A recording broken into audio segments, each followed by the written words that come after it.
Today's Metro News television forecast is brought to you by Lou Wendell Marine Sales. We sell family fun. Hello. Still active in the short term, but we'll have some storms tapering off through the evening hours, with most of the accumulating rainfall being done by, say, midnight for much of the region. Then more minimal showers Thursday and Friday that have a harder time measuring more than a couple hundredths of an inch, if that. In general, much cooler days ahead. Thursday starting a stretch of below average temperatures that takes us through the weekend. In the short term, there is still a marginal risk for some storms to be capable of some large hail and gusty winds. We're on the backside of this cold front going into Thursday. High pressure tries to build into the area going into Friday, but we have another cold front swinging in from the north, competing with the high. So 7 p.m. will, at this time, still have lines of showers and storms that'll be progressing eastward, maybe capable of some heavier rainfall at times, as well as some hail and winds. But by midnight, most of that clears out with a few showers lingering here and there on Thursday to Friday that, again, don't bring much in terms of actual accumulation. FlyCRW forecast, it starts at home. Plan for it to be a little cooler, below average temperatures still if you're traveling towards Chicago or New York, but we have those milder areas above average near Orlando, consistently in the 90s into Saturday. Panhandle forecast, settling into the cooler air with lows from 39 to 43 from New Cumberland to Pine Grove, and highs only in the mid-50s, closer to what our low temperatures have been recently. Looking east near Charlestown for some mid-40s tonight, then topping off around 63 towards west here. You're dipping into some low 50s for high temperatures.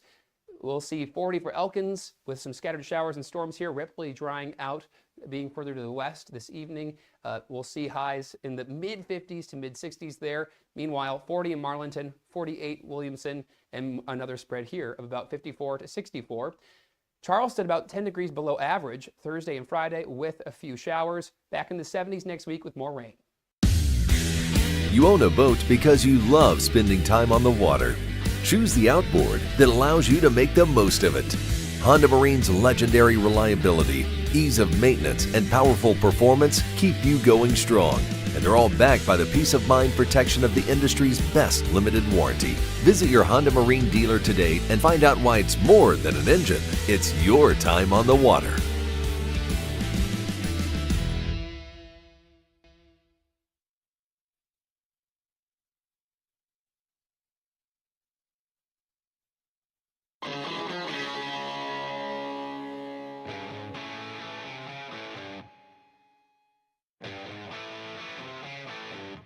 This is Metro News Hotline, presented by Salango Law. Metro News Hotline is a 3-hour audio tour navigating the world of sports, news, entertainment, tech, and more from a Mountain State point of view. For your entertainment, Hotline is a no politics zone. You can join the conversation. Text the show at 304-825-5304.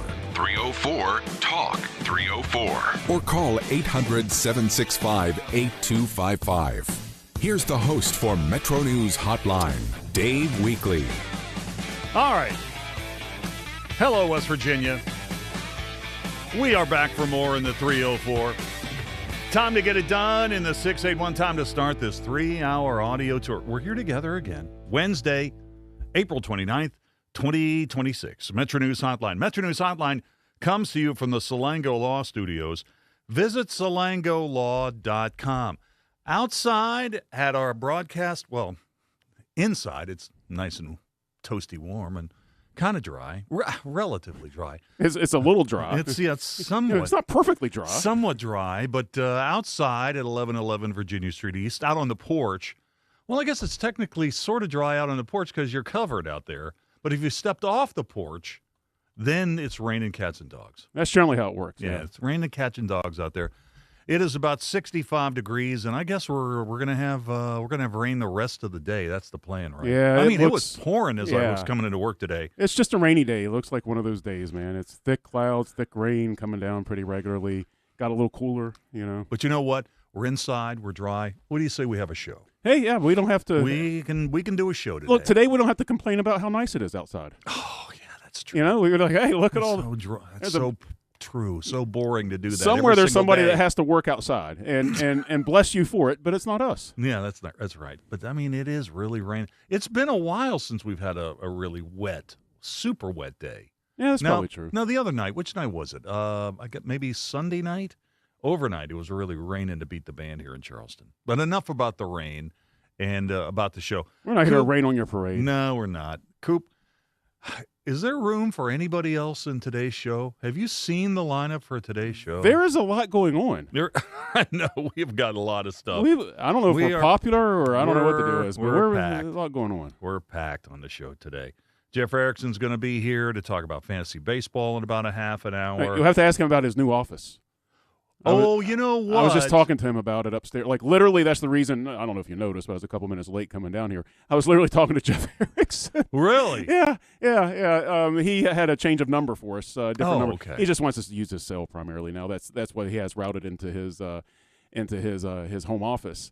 And he sent me a couple pictures, man. It looks great. He did a great job. You know, I saw that, and I thought, wow, is he downtown or where is he? Because normally, sometimes you can tell that some of these guys who have home offices, they call it a quote-unquote home office, but really what it is like part of the attic. Oh, yeah, right. Or, you know, just part of the basement or whatever. His really does. Yeah. If he wants to talk about it, he can tell you. But he did a detached thing and did the whole thing. It's been like a goal of his for a long time. So he finally made that happen, and it looks really cool. So he's now set up. I mean, you'd think the king of Rotowire. You know, he now has his own palatial office estate. I mean, it's a nice home office, but he was really proud of it. So we were talking about that. So we'll talk to him. That'll be coming up in about a half an hour. Reds won last night. Pirates did not.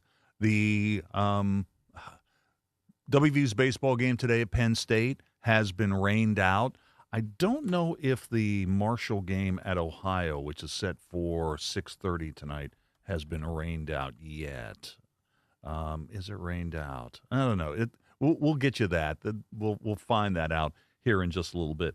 So we have Jeff Erickson's on the show today. Abrar Al-Heeti returns to the show today at 4:30. Tom Bragg, who normally is on at 4, now he's on at 5. Tony Caridi's at 5:33 today.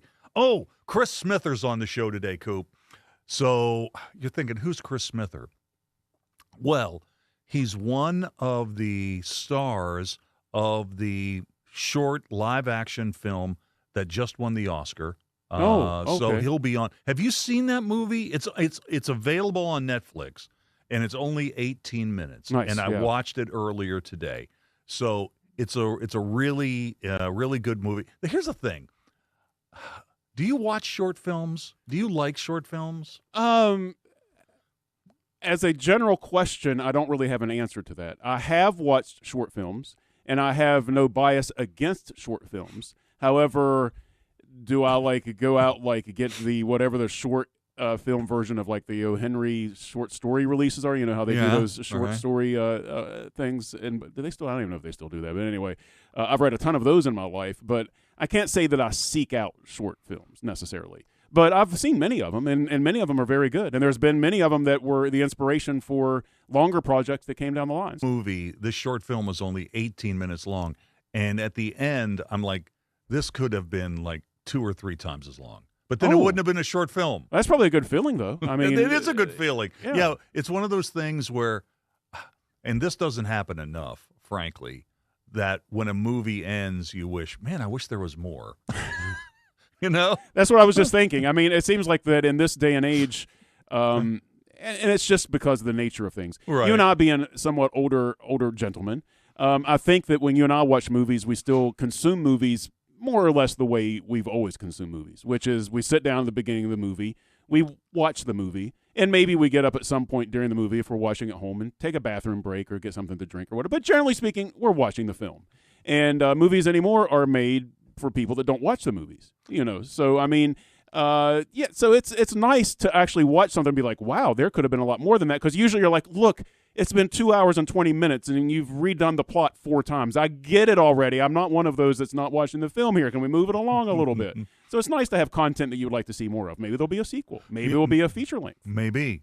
So this film is essentially about guys in a bar in a singing contest to win $100. Yeah. Okay. And there are scenes in this that I was watching today, and I'm thinking, man, that's got to be ad-libbed. That's got to be an ad-libbed comment. But I'm thinking, how can you have an ad-libbed comment in an 18-minute movie?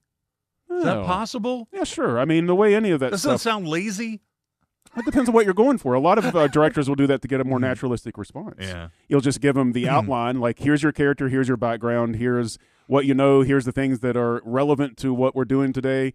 You role play, basically, going back to what Ryan always tries to get us to do on here, and you role play that. And I think that with some people that gets naturalistic. I have no idea how this film was done, but I find that stuff interesting sometimes. So Chris Smither's coming on here in about 45 minutes. He's 81.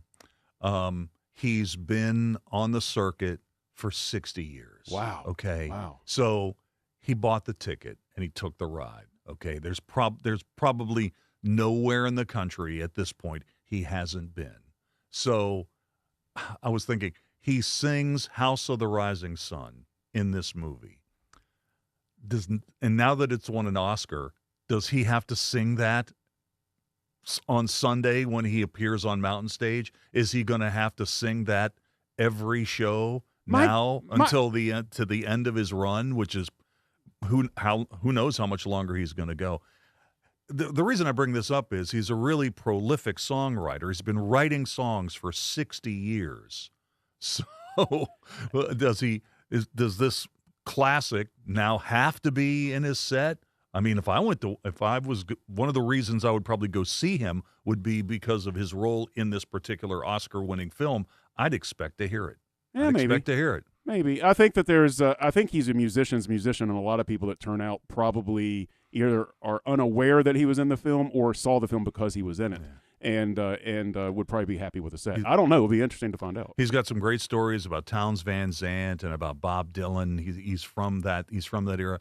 And you know, when he started talking about Bob Dylan, I started thinking, when you're a songwriter and you're writing songs, you're just beginning to write songs when you're in your early 20s, and suddenly you're still out there on the road and you're performing into your 80s. How do you see those songs? How do you see those songs? Do you ever go back and look at those songs? Or maybe those are songs you've performed like hundreds of times, and you're thinking to yourself, wow, that was a pretty good song. Or where was my head at when I wrote that song when I was 21 years old, and now I'm still performing it when I'm in my 80s? Those are always very interesting questions. And I with a lot of artists we have on here, you sometimes will find a way to get to some version of that question about, you know, the hits that they've had or their songwriting or something like that. And I always find, not only with the guests that we have on this program, but other interviews and stuff that I've seen, how nobody has the same answer. With some people, I've heard answers, I don't think necessarily on our show, but I've heard answers before that are completely clinical. Like the whole thing is basically a spreadsheet. It's like, here's the 30 songs that people want to hear from me. Here's the 30 songs that I do. Sometimes I change the order. You know, and like professional artists, it's just like, this is how I engage. Other people are like, oh, we have fan polls before every show, and then we take the top shows and we put them in a hat and we draw them out randomly, and that's how we do it. You know, I mean, different people engage with their own music differently. I find that to be fascinating. There's a lot of layers on this onion. I mean, when you write a song, say when you're 21 or 21 years old, you think you have a view of the world. You think you know what the world is going to be like.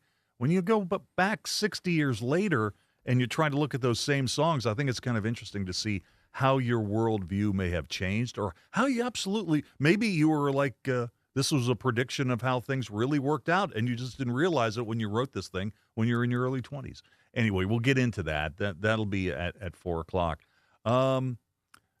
Coop, we were talking yesterday on the show about Ellie De La Cruz. I'm doing a hard 180 turn to sports right here. Yeah, we'll do it. So we were talking a little bit about Ellie De La Cruz baseball card values yesterday on the show, and how his card values have dropped because, you know, you didn't know what De La Cruz was going to be like when he was coming up. In the minor leagues, you remember how we used to talk about him in the minor leagues? He'd be hitting home runs from both sides of the plate and just doing everything. And, you know, he kind of looked like Predator when he was out there playing shortstop. You're thinking, this guy's going to change the total game. Then, you know, we saw him. He came up. He had some great moments last year. He was hurt most of the year. But Coop, last night in the game, I mean, he was just absolutely doing everything. He made 2 unbelievable plays in the field, stole a couple of bases, base hits, home runs. He's hitting left-handed pitching now. I'm thinking, I don't know, maybe his card value needs to be a little higher. I mean, it was just an unbelievable game last night against the Rockies. I don't want to speak too much here because he's been performing so much better since I had a mini rant about 8 or 10 games into the season about how I thought that he was had regressed some. Obviously, whatever early season observation I had or mistaken observation I had is not the case. It's not borne out by any of the facts. He actually has home runs, equal amount of home runs from either side of the plate this year, 5 from each side of the plate.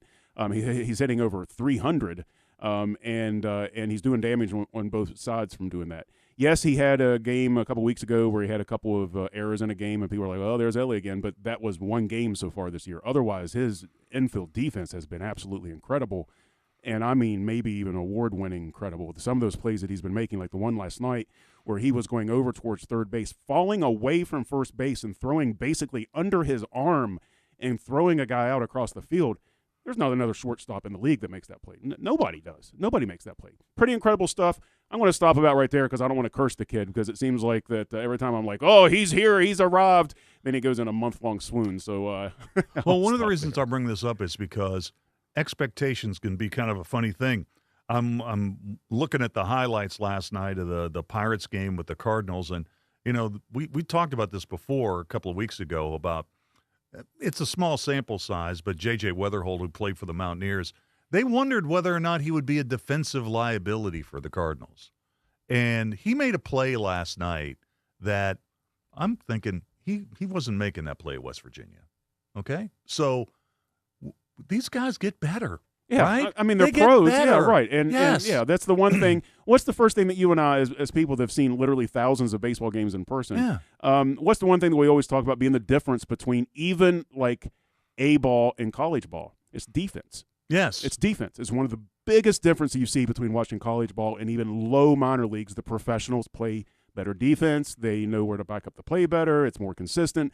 And when you get into that environment and you come up in it a little bit, I think especially a good athlete like Weatherholt is, you're just naturally going to get better, I think. I mean, I think you're around professional coaches. It's your job now, not something that you're doing as a part of school or something. You're going to get better. So he makes this unbelievable defensive play, and he scored 3 runs in the game last night.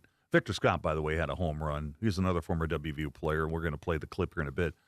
But he makes this unbelievable defensive play. And I was thinking about it today because I was on X and I saw a poll that talked about who will have a better Major League Baseball career.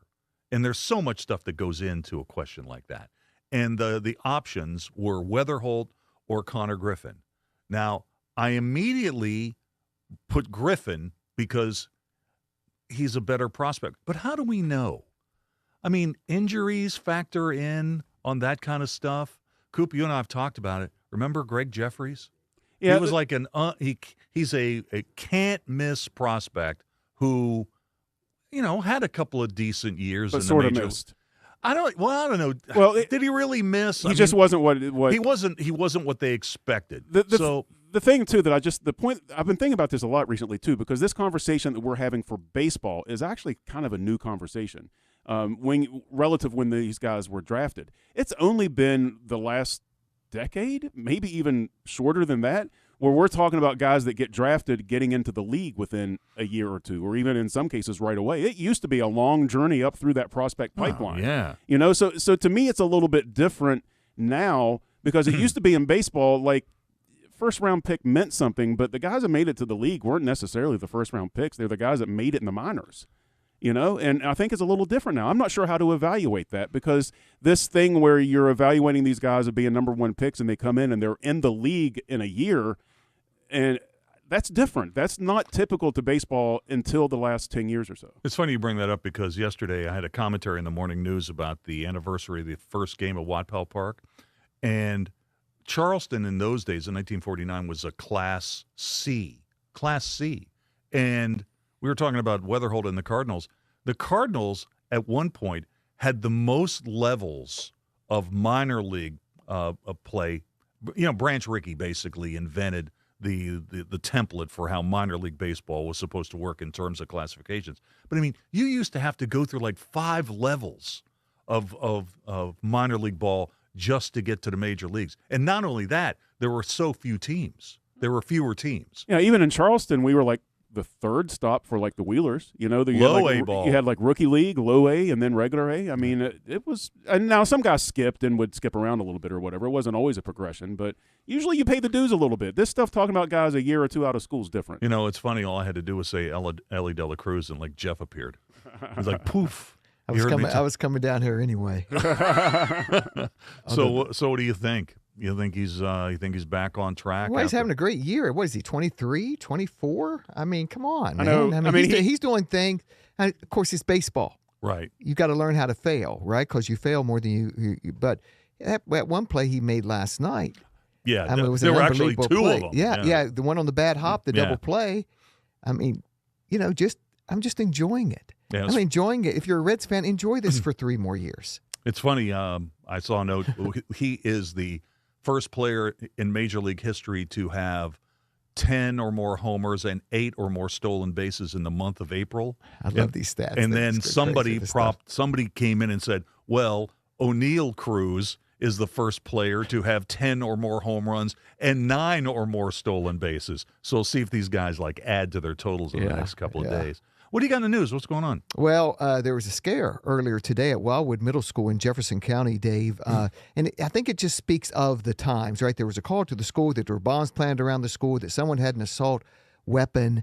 And the police response, I think that may be more the story. The police response was just huge police response. And, I mean, they don't apologize for that. Shouldn't. And, but everyone's safe.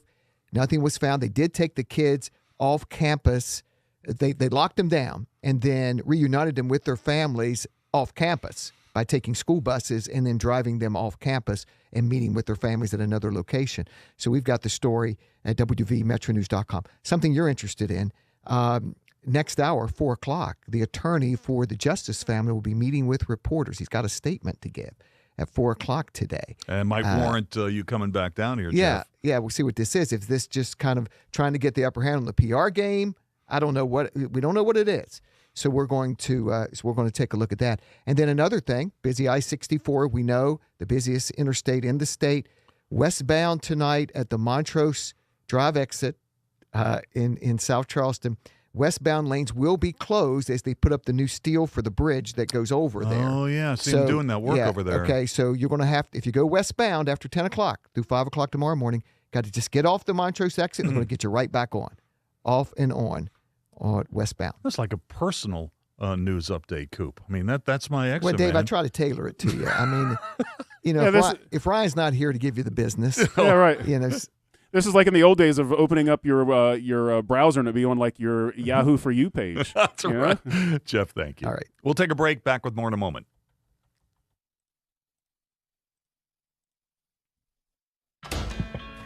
Hey, Sunshine, open roads, and a new Toyota from Dan Cava Toyota World. Lease an all-new Camry for as low as $398 a month.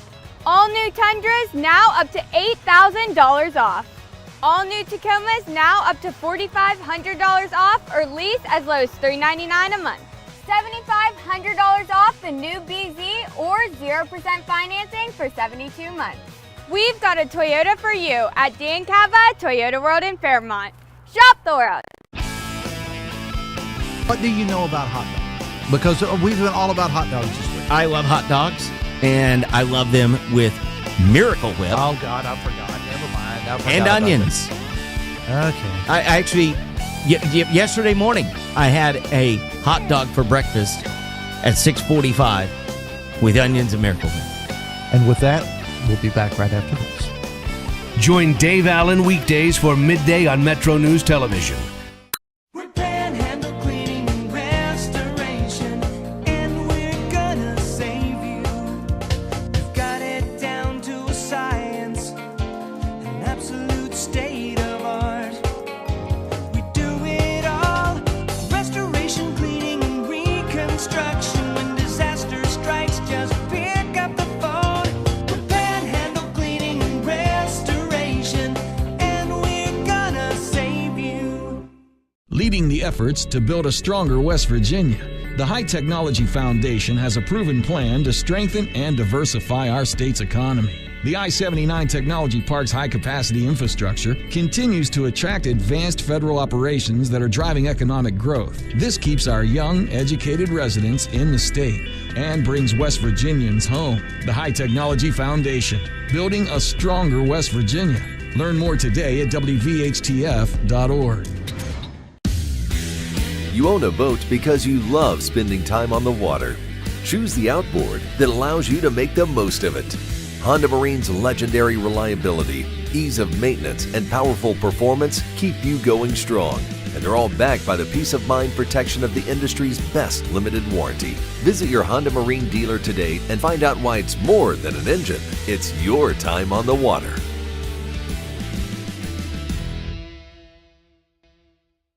Longer days, warmer drives, and better deals at Dan Cava GMC. Hit the road in one of our new luxury GMC Acadias. Take your pick from our massive selection. Now up to $5,500 off select new Acadias and 3.9% for 60 months. The great deals continue with our large selection of quality pre-owned vehicles. All this and more at Dan Cava GMC in Bridgeport. Shop the world.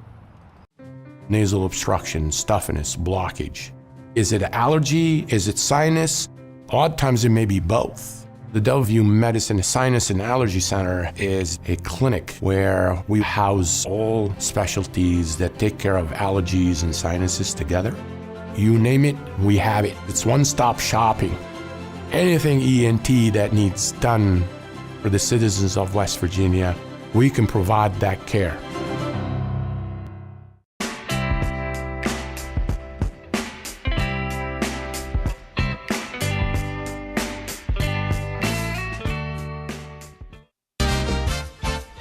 West Virginia Metro News, I'm Jeff Jenkins. Today's Metro News television forecast is brought to you by Lou Wendell Marine Sales. We sell family fun. Hello. Still active in the short term, but we'll have some storms tapering off through the evening hours, with most of the accumulating rainfall being done by, say, midnight for much of the region. Then more minimal showers Thursday and Friday that have a harder time measuring more than a couple hundredths of an inch, if that. In general, much cooler days ahead Thursday, starting a stretch of below average temperatures that takes us through the weekend.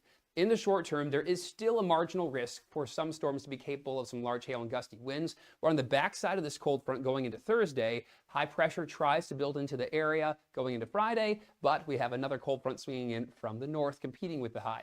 So 7 p.m. will, at this time, still have lines of showers and storms that'll be progressing eastward, maybe capable of some heavier rainfall at times, as well as some hail and winds. But by midnight, most of that clears out with a few showers lingering here and there on Thursday to Friday that, again, don't bring much in terms of actual accumulation. FlyCRW forecast, it starts at home.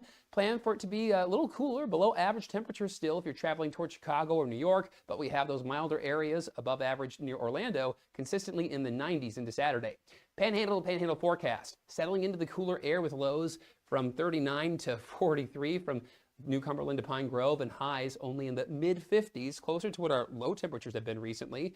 Looking east near Charlestown for some mid-40s tonight, then topping off around 63 towards west here, you dipping into some low 50s for high temperatures. We'll see 40 for Elkins with some scattered showers and storms here, rapidly drying out, being further to the west this evening. We'll see highs in the mid-50s to mid-60s there. Meanwhile, 40 in Marlinton, 48 Williamson, and another spread here of about 54 to 64. Charleston about 10 degrees below average Thursday and Friday with a few showers. Back in the 70s next week with more rain. You own a boat because you love spending time on the water. Choose the outboard that allows you to make the most of it. Honda Marine's legendary reliability, ease of maintenance, and powerful performance keep you going strong. And they're all backed by the peace of mind protection of the industry's best limited warranty. Visit your Honda Marine dealer today and find out why it's more than an engine. It's your time on the water.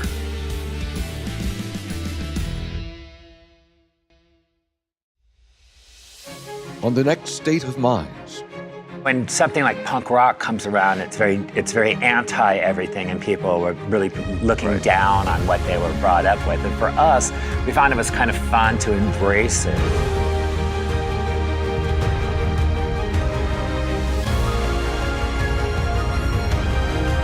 Is it a moment or like they're having an episode? No, but you're right. You're right. We are having a moment. Yeah. The conversation starts long before the game. He doesn't do this to other guests, but every time I'm on here, he creates distractions. Disrespectful. With his phone. I mean, I have to have the phone on in case Pete Thamel breaks another story. Join Tony Caridi, Brad Howe, and Hoppy Kercheval for Three Guys Before the Game. Metro News Television, available on mobile, Roku, Fire TV, smart TVs, and online at wvmetronews.com.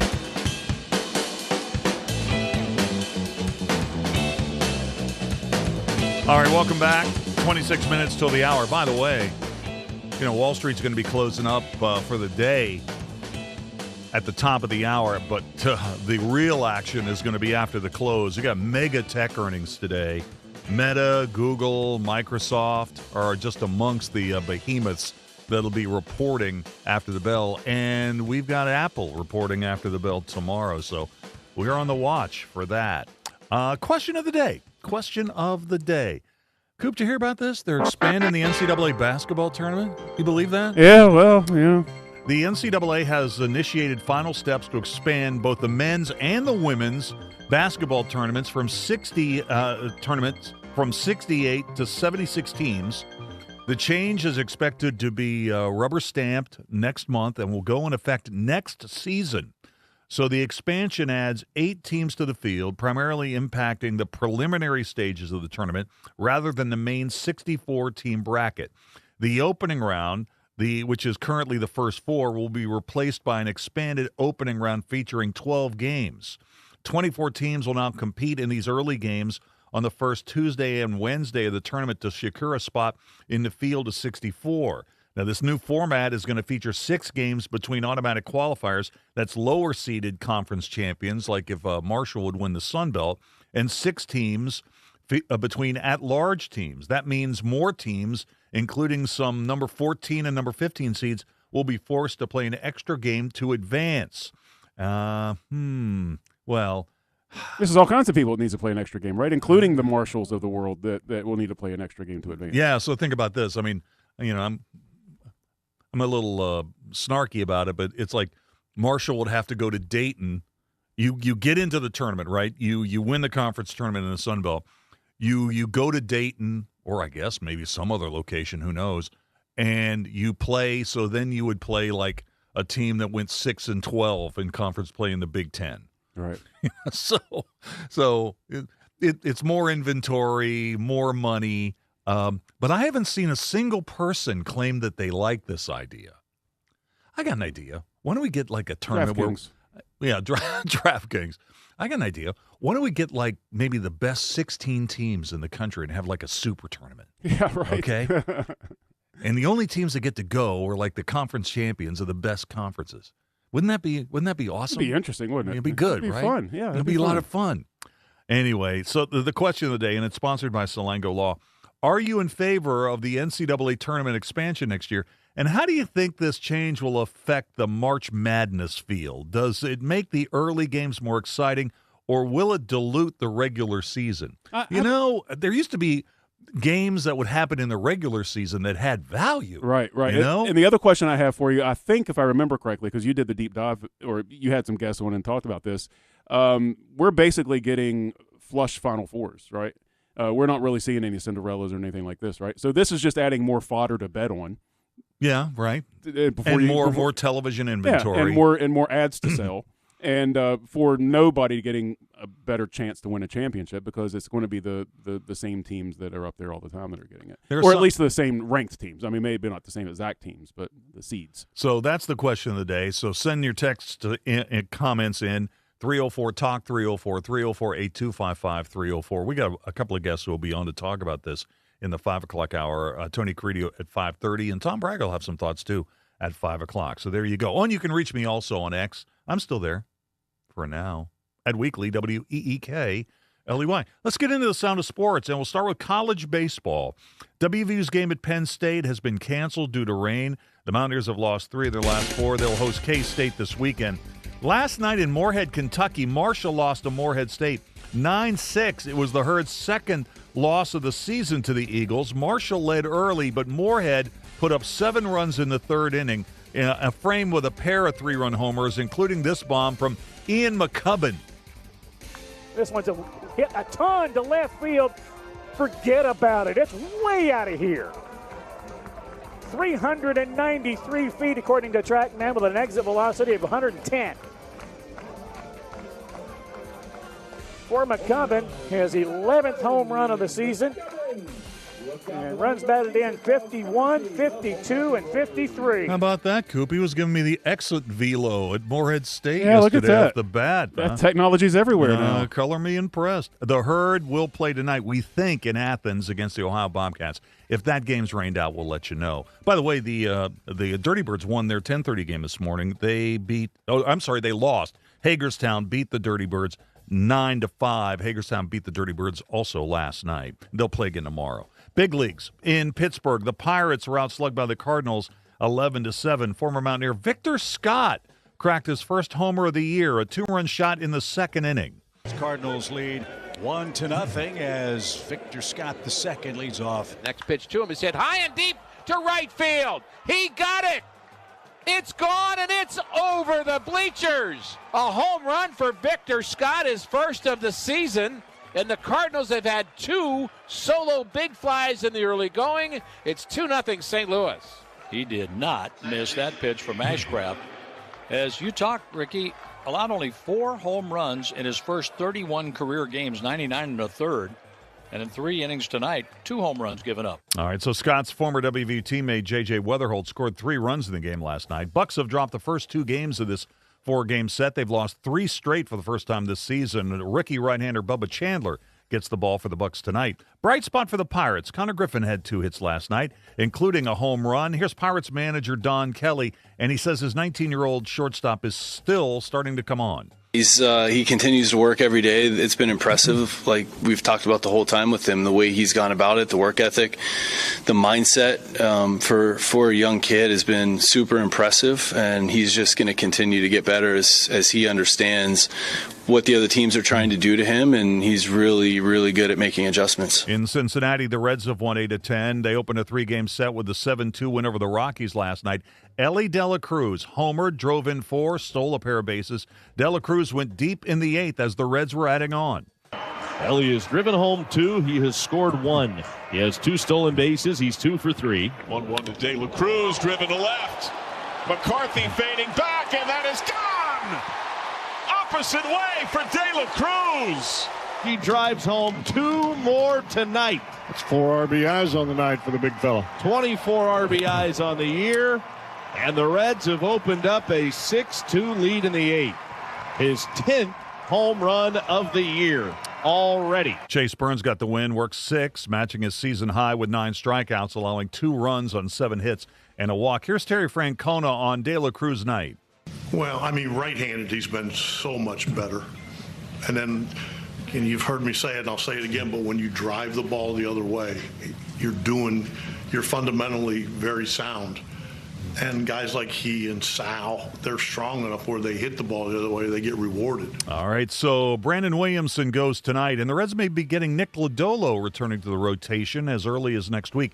In Baltimore, the Birds beat the Astros 5-3. Pete Alonso launched an opposite field 2-run homer off Ryan Weiss in the 5th inning to extend Baltimore's lead. Alonso's 0 for 2. Alonso out to right field. Some opposite field pop for Pete Alonso. His 4th home run as an Oriole. The Polar Bears shoots one the other way in a hurry. Looked like a nice little single to right field, except Pete Alonso hit it. 380 the other way for Pete Alonso. Greg Albarnaz keeps saying he's close, and Pete got a whole lot closer now. So for Alonso, that was his 4th homer since signing that big 5-year, $155 million deal with the Orioles in December. Let's take a quick break, and Jeff Erickson from Rotowire checks in next.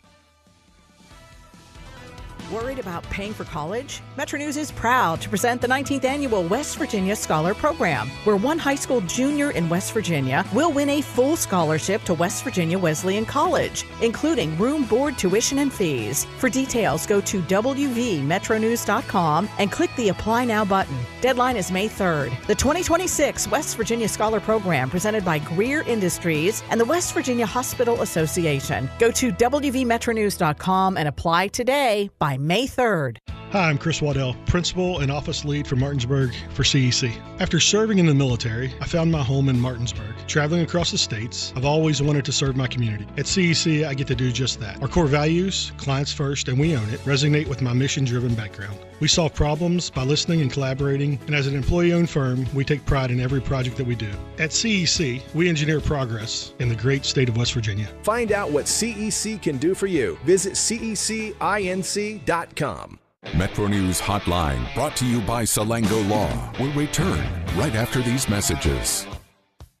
Leading the efforts to build a stronger West Virginia, the High Technology Foundation has a proven plan to strengthen and diversify our state's economy. The I-79 Technology Park's high-capacity infrastructure continues to attract advanced federal operations that are driving economic growth. This keeps our young, educated residents in the state and brings West Virginians home. The High Technology Foundation, building a stronger West Virginia. Learn more today at WVHTF.org.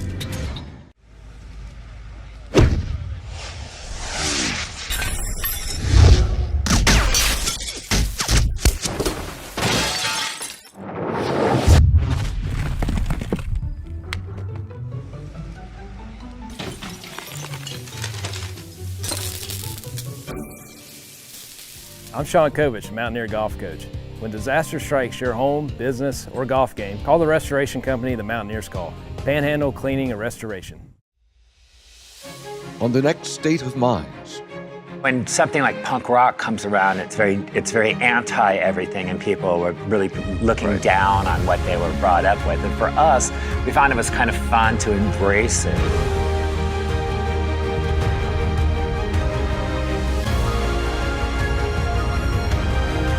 Is it a moment or like they're having an episode? No, but you're right. You're right. We are having a moment. Yeah. Sunshine, open roads, and a new Toyota from Dan Cava Toyota World. Lease an all-new Camry for as low as $398 a month. All new Tundras now up to $8,000 off. All new Tacomas now up to $4,500 off, or lease as low as $399 a month. $7,500 off the new BZ or 0% financing for 72 months. We've got a Toyota for you at Dan Cava Toyota World in Fairmont. Shop the world. In 1914, the same year the first commercial flight soared and the Panama Canal opened, Greer Industries was born. Herbert and Agnes Greer began in Morgantown, West Virginia, striking the first pick into the limestone formation that would become the backbone of one of the state's great industrial legacies. From the roads we drive on, the buildings we build, and the communities we serve, Greer Industries has been delivering quality for decades. At Greer Industries, we've been improving lives for more than a century. Nasal obstruction, stuffiness, blockage. Is it allergy? Is it sinus? Odd times it may be both. The WVU Medicine Sinus and Allergy Center is a clinic where we house all specialties that take care of allergies and sinuses together. You name it, we have it. It's one-stop shopping. Anything ENT that needs done for the citizens of West Virginia, we can provide that care. Longer days, warmer drives, and better deals at Dan Cava GMC. Hit the road in one of our new luxury GMC Acadias. All this and more at Dan Cava GMC in Bridgeport. Shop the world. Download Metro News Television on your iPhone or Android. Search Metro News Television in your app store. Create an account today to get alerts and watch all live and archived content. Download now. Touchdown!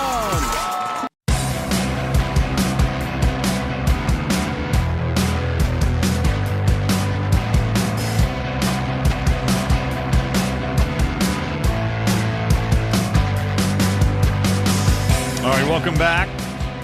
About 13 minutes till the hour. Time to check in with Jeff Erickson, senior editor at Rotowire. Hey, Jeff, thanks for coming on the show, man. I appreciate it. Hey, anytime. How you doing? Hey, are you operating now from your new studio at your palatial estate? I understand you and Coop were talking about it earlier today. Yeah, live from the Erickson compound. No, we just added a little studio. It's called Studio Shed. It's just like an ADU, and it's a prefab thing. And it's my office, and the two occasions a year that someone visits us, we can serve it as like a little guest place for people to stay as well. Have a little pull-out couch here, too. Nice. It's nice. Saved up for a while and built this here. I've been working from home for a very long time, so this is nice to have my own kind of dedicated space. That's good. That's good. Let's talk a little bit about some injury news right off the top. Garrett Crochet of the Red Sox has been one of the biggest disappointments so far this season. What do you think? How long will he be out? Can he be fixed if you've got him? But let me ask you this before you answer that. What's a sample size for you in fantasy baseball? What is a correct sample size? It's a great question, and I think the answer depends on what you're looking for. So, say, for instance, bat speed. That could be it. That might be enough in a week to be able to tell if a player's increased or decreased his bat speed. Pitching velocity can vary from start to start, especially with weather changes and things like that. So I'm often, especially with established stars, I'm often a little bit more patient. It also depends on the extent of the drop or the rise. When you're talking about like ERA or you're talking about result-based stats, it's a much, much longer sample. Because, there's a lot of noise in those numbers. So, for instance, Crochet, he had that one awful start against the Twins, another bad one against the Houston Astros earlier in the season. Those numbers are going to be bad for a while. You're not going to be able to tell the whole story of his season based off of that. So, as far as his injury goes, they're talking it might be a minimum state. Inflammation in his shoulder. He felt felt it a little bit after his last start, which was actually really good against the Orioles over the weekend. I don't want this segment to get too Red Sox centric, but I got to ask you also, Peyton Tolley, if he's available in your league, is he a must add? Had and in all my leagues, the bidding was really high on him this weekend wherever he happened to be available. He had a short outing last night. That was by design, which unfortunately they don't tell us these designs ahead of time from a fantasy perspective. But it makes sense. And now that Crochet's on the IL, even when Sonny Gray returns this weekend, there's no real risk of totally losing a spot in the rotation. Oh, well, one of the other guys that we expect to put up big numbers in fantasy baseball comes back tonight. George Springer's been activated by the Blue Jays, right? Yeah, activated, but they're playing right now, and he's not in the starting lineup. I thought that was interesting. So we'll watch that one carefully to see when he comes back for sure. But I would suspect next game he'll be back in there. Obviously, Mets fans are going through it right now. It's their time in the barrel. But from a fantasy perspective, Senga just got placed on the IL. Is he free to get rid of? What do you think about Senga at this point? Yeah, he was already borderline to begin with. After losing his spot in the roster at the end of the year last year. Strikeouts were up, but everything else was down a little bit there, or what was going in the wrong direction, I should say. So, yeah, he's a cut at this point in time. Find another guy you can stream in there. Not worth tying up one of your roster spots. Now, let me ask you this. From a fantasy perspective, how do you interpret things like Alex Cora getting fired in Boston and Rob Thompson losing his job in Philadelphia yesterday? I was doing a little bit of a deep dive on the Phillies yesterday, and I guess the idea is that maybe they want to move Harper around in the lineup potentially. But from a fantasy perspective, is there really that much of an impact when a manager gets fired? Not often, no, unless it comes to determining playing time. Maybe the new guy comes in and is tasked to say, okay, the young players need to play more. This is going to be a season where we figure that out. That's not going to be the case in Philly. Probably won't be the case in Boston either, but sometimes that is the case. So playing time is one. Managerial tendencies, maybe you could dig into okay, this guy likes the running game more than other managers do. I think that might be the angle that you could take with that. So would you think about from a fantasy perspective, the fact that Ohtani pitched last night, but he isn't hitting now in these games in which he's pitching? Yeah, it's twice in a row that's been the case. They have a Dalton rushing problem. Dalton rushing is too good. Too good to play once or twice a week. They need to find avenues to get him into the lineup. That's one route to do so. Let Ohtani focus on the pitching. It's funny is like sometimes his hitting stats were better last year when he pitched. I can't help but remember the playoff game against the Brewers where he registered 10 strikeouts as a pitcher, went deep twice. So he's off to a little bit of a slower start at the plate. So maybe the idea is get him a little bit more rest. I want to ask you also, a couple of weeks ago, we were going through the list of the great players who had come through Charleston in minor league baseball, and the last team that we had here in town that was affiliated with a major league club was with Seattle, and I forgot to mention that Cal Raleigh was here. So Raleigh basically carried some fantasy teams last season, had an unbelievable year. Yeah. He's off to a terrible start. What's your take on the big dumper? The strikeouts are always going to be there. That's always part of the package with him, which means batting average is always at risk. He got off to a terrible start last year, too. So I'm trying not to read too much into it. Obviously, the batting average was going to regress. Regression is always the answer. It's regress to what is the question. And he's not going to hit 60-plus homers again. But 35 to 40, yeah, it still seems about right. Something tells me that you were probably pretty aware of what Ellie De La Cruz did last night. He's off to an unbelievable start in the month of April. O'Neal Cruz is as well. Are you tweaking your projections for these guys? Can they keep it up? How realistic is it that both of these guys could have massive fantasy baseball numbers this year? It's very possible if they stay healthy. I mean, Ellie, we found out after the fact last year that he was dealing with a quad strain. It might have impacted his power, certainly impacted his speed a little bit there, impacted his output. He never wants to come out of the lineup. He's never he didn't miss time despite that injury last year. And he's fun right now. The thing that really caught my eye with Ellie is he's hitting left-handers better. He's a switch hitter. Struggled from the right-hand side of the plate last year to the point where they would almost treat him like a left-handed hitter and bring a lefty specialist in late in games. If he keeps this up, that is no longer going to be a viable play. O'Neal Cruz still strikes out a ton, but everything else has been fun. And, I'm kicking. That's one I'm kicking myself there, Dave, because the price was low enough that it could capture the upside around like pick 90. And I don't really have a whole lot of O'Neal Cruz in my life. And that's a shame. All right. Got to leave it there. Jeff, thanks for coming on with us. Congratulations on your new digs, man. It looks good. All right. Hey, thanks. All right, Appreciate you. Jeff Erickson from Rotowire. A quick break. We're coming back to wrap the hour in just a moment. Metro News Hotline, presented by Salango Law, will return right after these messages. Nasal obstruction, stuffiness, blockage. Is it allergy? Is it sinus? Odd times it may be both. The WVU Medicine Sinus and Allergy Center is a clinic where we house all specialties that take care of allergies and sinuses together. You name it, we have it. It's one-stop shopping. Anything ENT that needs done for the citizens of West Virginia, we can provide that care. Sunshine, open roads, and a new Toyota from Dan Cava Toyota World. Lease an all-new Camry for as low as $398 a month. All new Tundras now up to $8,000 off. All new Tacomas now up to $4,500 off or lease as low as $399 a month. $7,500 off the new BZ or 0% financing for 72 months. We've got a Toyota for you at Dan Cava Toyota World in Fairmont.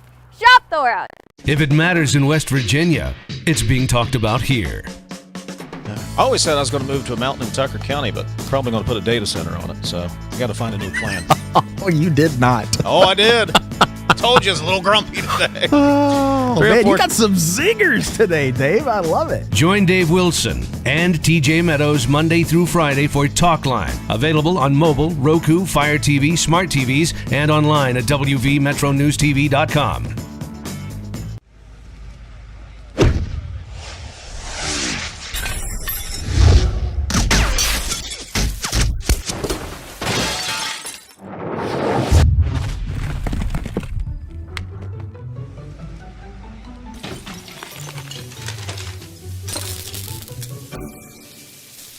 I'm Sean Kovich, Mountaineer golf coach. When disaster strikes your home, business, or golf game, call the restoration company the Mountaineers call. Panhandle Cleaning and Restoration. Leading the efforts to build a stronger West Virginia, the High Technology Foundation has a proven plan to strengthen and diversify our state's economy. The I-79 Technology Park's high-capacity infrastructure continues to attract advanced federal operations that are driving economic growth. This keeps our young, educated residents in the state and brings West Virginians home. The High Technology Foundation, building a stronger West Virginia. Learn more today at WVHTF.org. What do you know about hot dogs? Because we've been all about hot dogs this week. I love hot dogs, and I love them with Miracle Whip. Oh, God, I forgot. Never mind. And onions. Okay. I actually, yesterday morning, I had a hot dog for breakfast at 6:45 with onions and Miracle Whip. And with that, we'll be back right after this. Join Dave Allen weekdays for midday on Metro News Television. You own a boat because you love spending time on the water. Choose the outboard that allows you to make the most of it. Honda Marine's legendary reliability, ease of maintenance, and powerful performance keep you going strong.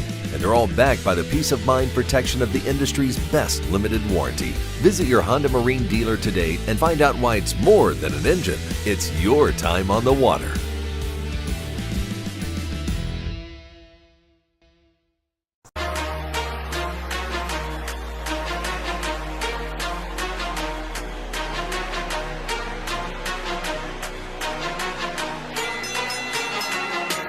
All right, let's take a break here for news at the top of the hour. When we come back, we'll take a look at what has been a very, very interesting day on Wall Street with some big tech earnings coming right after the bell. We'll reset our question of the day, and we got a lot of stuff we're going to get into. Music and tech in hour number 2. You're going to want to check that out. This is Metro News, the voice of West Virginia.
Today's Metro News television forecast is brought to you by Lou Wendell Marine Sales. We sell family fun. Hello. Still active in the short term, but we'll have some storms tapering off through the evening hours, with most of the accumulating rainfall being done by, say, midnight for much of the region. Then more minimal showers Thursday and Friday that have a harder time measuring more than a couple hundredths of an inch, if that. In general, much cooler days ahead. Thursday starting a stretch of below average temperatures that takes us through the weekend. In the short term, there is still a marginal risk for some storms to be capable of some large hail and gusty winds. We're on the backside of this cold front going into Thursday. High pressure tries to build into the area going into Friday, but we have another cold front swinging in from the north, competing with the high. So 7 p.m. will at this time still have lines of showers and storms that'll be progressing eastward, maybe capable of some heavier rainfall at times as well as some hail and winds. But by midnight, most of that clears out with a few showers lingering here and there on Thursday to Friday that, again, don't bring much in terms of actual accumulation. FlyCRW forecast, it starts at home. Plan for it to be a little cooler, below average temperatures still if you're traveling towards Chicago or New York, but we have those milder areas above average near Orlando, consistently in the 90s into Saturday. Panhandle forecast, settling into the cooler air with lows from 39 to 43 from New Cumberland to Pine Grove, and highs only in the mid-50s, closer to what our low temperatures have been recently. Looking east near Charlestown for some mid-40s tonight, then topping off around 63 towards west here. You're dipping into some low 50s for high temperatures. We'll see 40 for Elkins with some scattered showers and storms here. Ripley drying out, being further to the west this evening. We'll see highs in the mid-50s to mid-60s there. Meanwhile, 40 in Marlinton, 48 Williamson, and another spread here of about 54 to 64. Charleston about 10 degrees below average Thursday and Friday with a few showers. Back in the 70s next week with more rain. You own a boat because you love spending time on the water. Choose the outboard that allows you to make the most of it. Honda Marine's legendary reliability, ease of maintenance, and powerful performance keep you going strong. And they're all backed by the peace of mind protection of the industry's best limited warranty. Visit your Honda Marine dealer today and find out why it's more than an engine. It's your time on the water.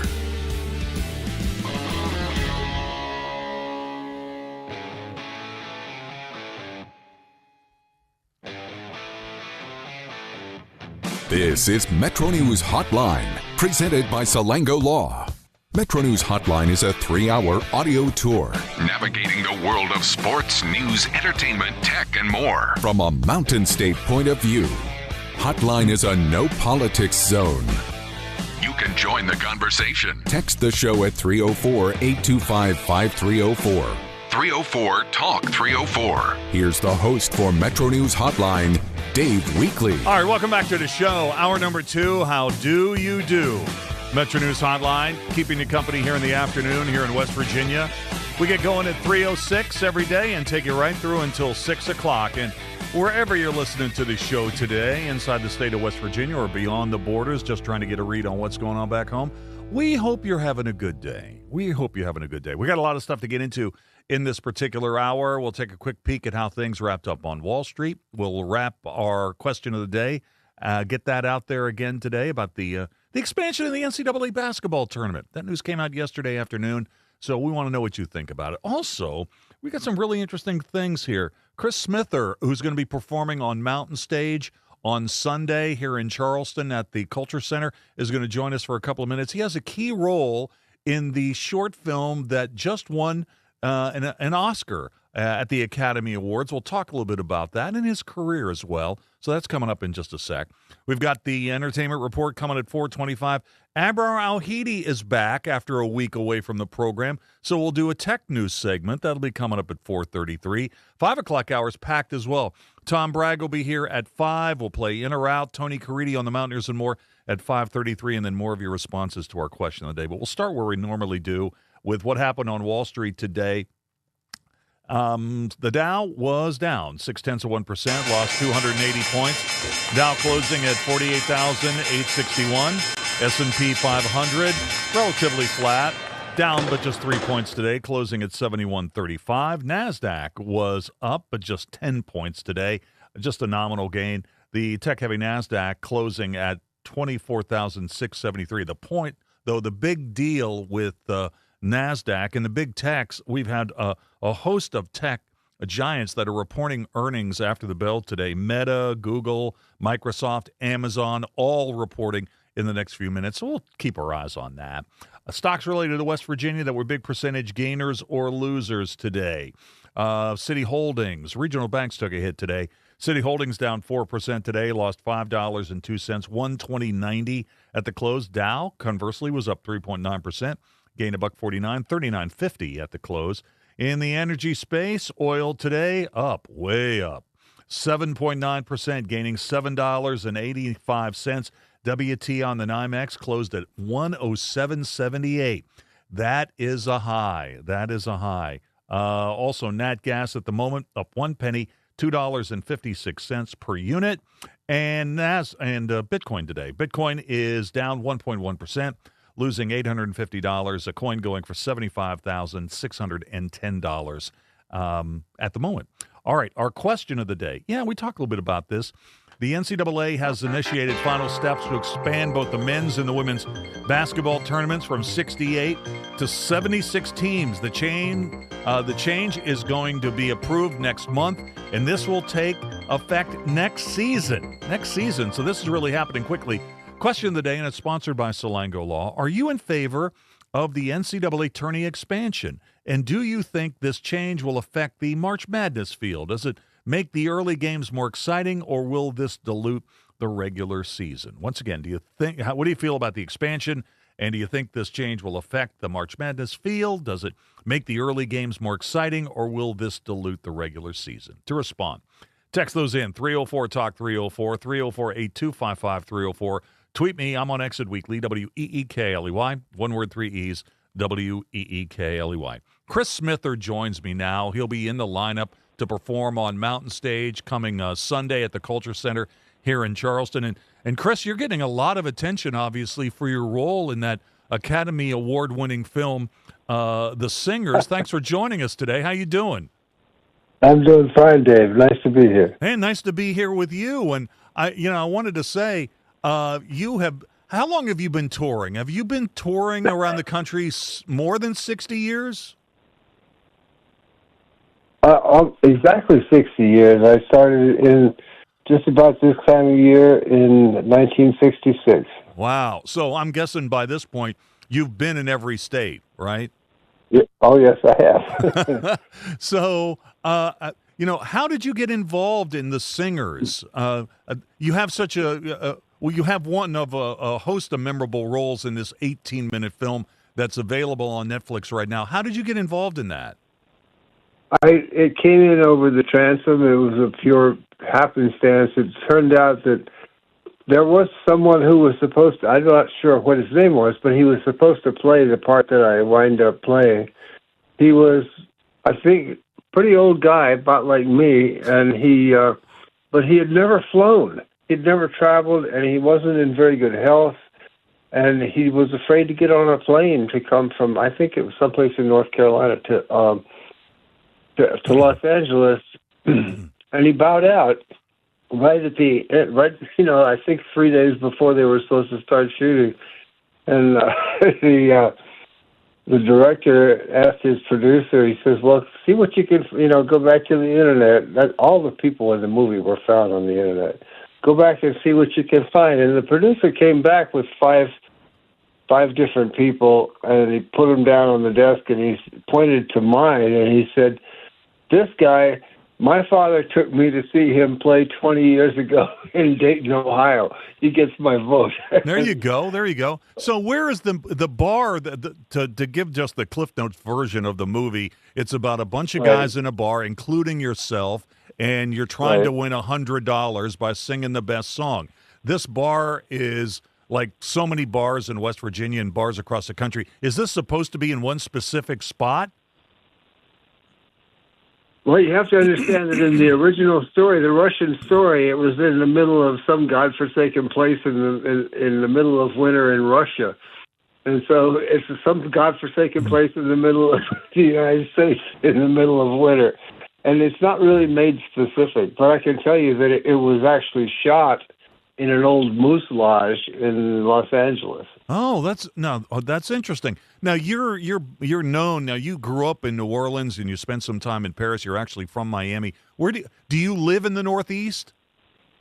I live in the Northeast now. I live in Massachusetts. I was never from. I happened to be born in Miami because it was in the middle of the Second World War, and people were traveling all over the place. But I've never lived in Miami. Ah, gotcha. Well, you've got 20 albums. You've got tons of original material, but you sing the song House of the Rising Sun in this 18-minute award-winning short film. Will you be singing that song when you come to Charleston this weekend? I doubt it. I've never performed that song on stage, to tell you the truth. It's just something, it's a song that what happened was I didn't get to choose the specific song. They gave me a list of songs, I think it was maybe 12 or 15 songs, and said, pick one. Oh, I got you. And I'm from New Orleans, and so I said, well, The House of the Rising Sun. I was only really familiar with about half of them, or 8 of them, I think, and that one was one that I knew quite well, and so I said, I'll do this one. I'm a New Orleans boy, let's do it. Mm-hmm. We're talking with Chris Smith. Chris is going to be in the lineup for Mountain Stage on Sunday early evening here in Charleston at the Culture Center. So, Chris, how many songs do you think you've written in your life? We're talking you think you've written over 1,000 songs? Oh no, there are guys who write 1,000 songs and throw away 800 of them. I'm one of these guys that writes about 150 to 200 and keeps them all. There you go. So, are you still performing? We had this conversation when we knew you were coming on the show in the last hour, and I wanted to ask you about it.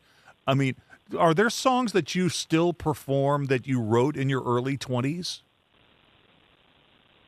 Yes, there's one in particular, "Love You Like a Man," which was sort of famously covered by Bonnie Raitt and also by Diana Krall. Nice. That's the one. That's the one that paid for my daughter's college education. Nice. That's nice. Well, I mean, here you are 60 years later after you wrote that song. I mean, you're looking at the world. You were looking at the world differently when you wrote that song. How do you think it worked out now, all these years later? The old songs hold up surprisingly well. There's a couple of them that are a little embarrassing because they were obviously written from a very youthful perspective that I cringe a little bit when I see them, but most of them hold up pretty well. Yeah, and you mentioned Bonnie Raitt. You had a long association with Bonnie Raitt. She's a great entertainer. Oh, I have to ask you this. Getting ready to talk to you today on YouTube. There's a couple of interviews that you did with Otis Gibbs, and Otis has performed here in Charleston at Mountain Stage as well. Could you just tell the story that you told Otis about why Townes Van Zandt calls you the man who saved his life? Yeah, this is what you were asking about my early 20s. We were both in our early 20s, and we were both playing, I think, 5 nights in a small club in Coral Gables, Florida. And I think it was about the 3rd night that we were there. We got into, we'd each managed to acquire some lady friends, and we all went back to the motel. We didn't get there until about 1 o'clock in the morning. There was nobody there, and suddenly somebody had the idea to go swimming, so we all peeled off all our clothes and jumped in the pool and swimming around. And everything was going well until Townes decided he was going to ski down the slide at the shallow end of the pool. He'd gone down a couple of times on his butt, and then he decided he was going to go down standing up. And he made it all the way to the bottom, but then his feet flapped out from underneath him, and he hit the back of his head on the edge of the slide, and it hit the water like hamburger. And I was clear at the other end of the pool, and I never swam so fast in my life. I got down there and hauled him out and pumped him out.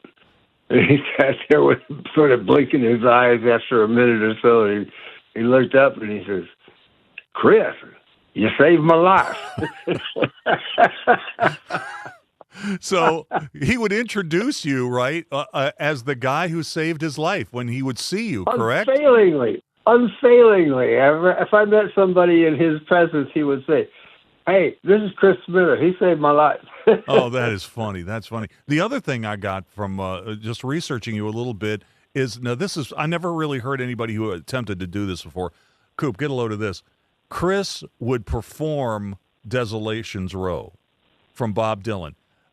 How would you do that? Could you do that without? Now, Bob Dylan, when he would sing Desolation Row, he changed the lyrics a little bit. Could you do that without notes? I have to confess, I edited it myself. I'm sure. My version of it is only about, well, it might be half as, I think it might be 2/3 as long as his. Oh. And I combined some verses. You know, it's a very different kind of thing. People really, you know, there are plenty of people who are big Bob Dylan fans who don't even notice the difference. Really? You know what? If that's out there, I'd like to actually hear that. So for the people who you can hear it. You can hear it. Okay. It's available on Apple Music. Oh, okay. For the people who are coming to see you and some of the other acts that'll be in Charleston on Mountain Stage on Sunday at 7:00, what will you do all original material? Do you tell stories between songs? Tell me a little bit about what people will see when they come to see you this weekend. I do tell stories between songs, and I probably will. You know, you'll get about a half. I think I'm slotted to play for a half an hour, so that's at least 5 or 6 songs, and most of them will be from the latest album. You know, I'd say maybe 4 of them, and a couple of them will be some standards. You know that my fans keep asking for time and time again. Yeah. But it'll be fun. I always look forward to playing Mountain. I think this might be the 15th or 16th time I've played that show. So. Oh, okay, all right. Well, you know, I watched. I didn't realize that the Singers was available on Netflix until earlier today, and you know, I got a chance to watch it and really enjoyed it. How long did it take to film that? Did they do that in one day, or how many days did it take to do that? 4 days of filming. Ah, okay, all right. I can imagine there's probably some pretty interesting outtakes as well.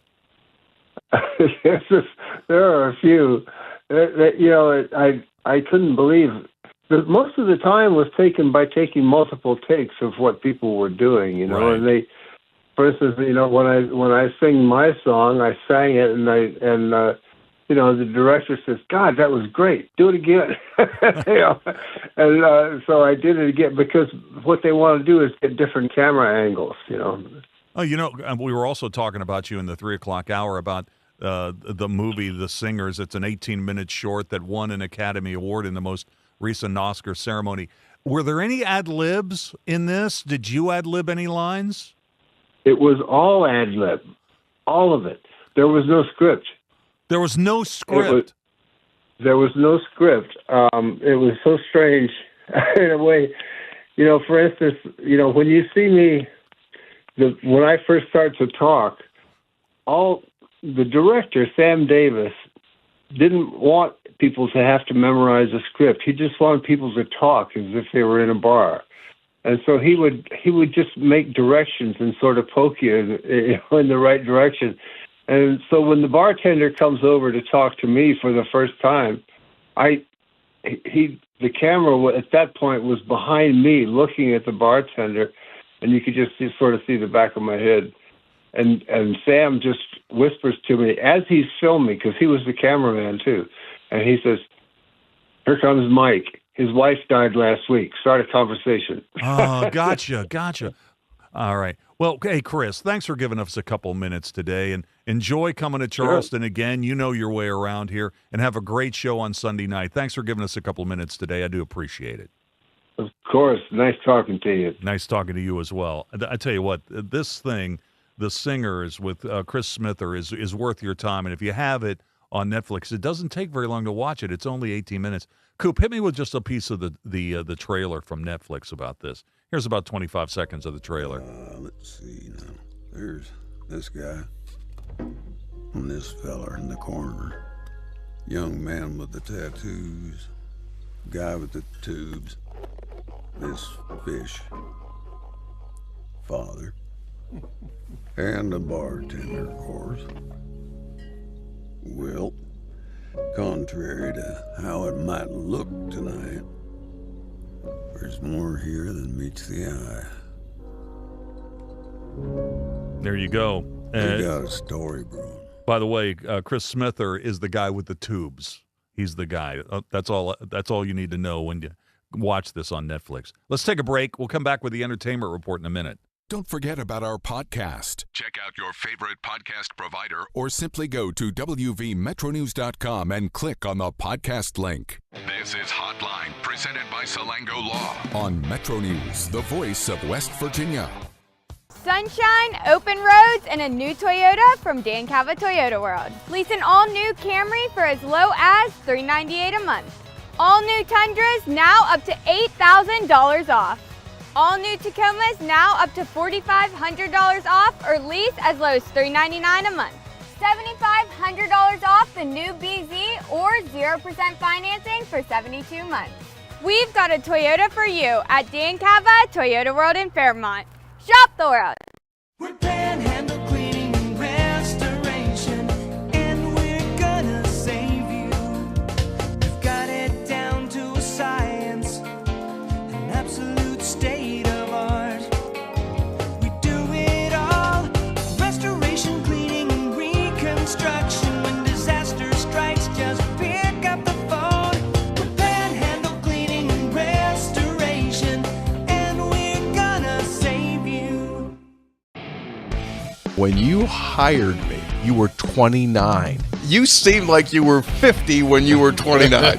You were running that thing like a 50-year-old man. All right, we got to go get some tape. Come on, get out of there. I think I've sort of always been 50, and I think I'm 50 now. Yeah, me too. That's a great point. Join Tony Caridi, Brad Howe, and Hoppy Kercheval for Three Guys Before the Game. Metro News Television. Available on mobile, Roku, Fire TV, smart TVs, and online at WVMetroNewsTV.com. You own a boat because you love spending time on the water. Choose the outboard that allows you to make the most of it. Honda Marine's legendary reliability, ease of maintenance, and powerful performance keep you going strong. And they're all backed by the peace of mind protection of the industry's best limited warranty. Visit your Honda Marine dealer today and find out why it's more than an engine. It's your time on the water.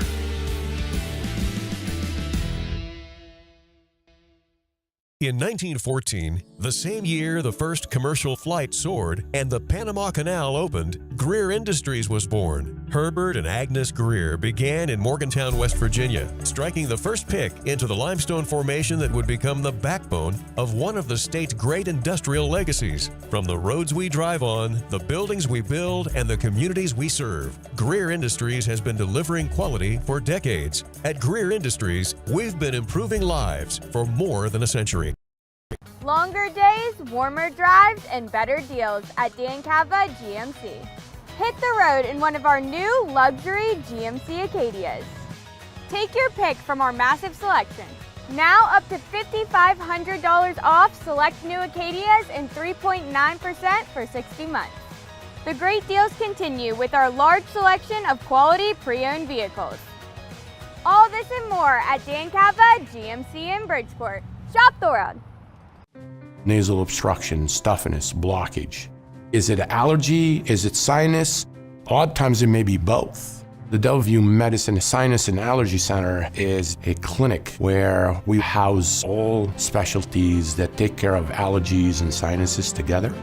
You name it, we have it. It's one-stop shopping. Anything ENT that needs done for the citizens of West Virginia, we can provide that care.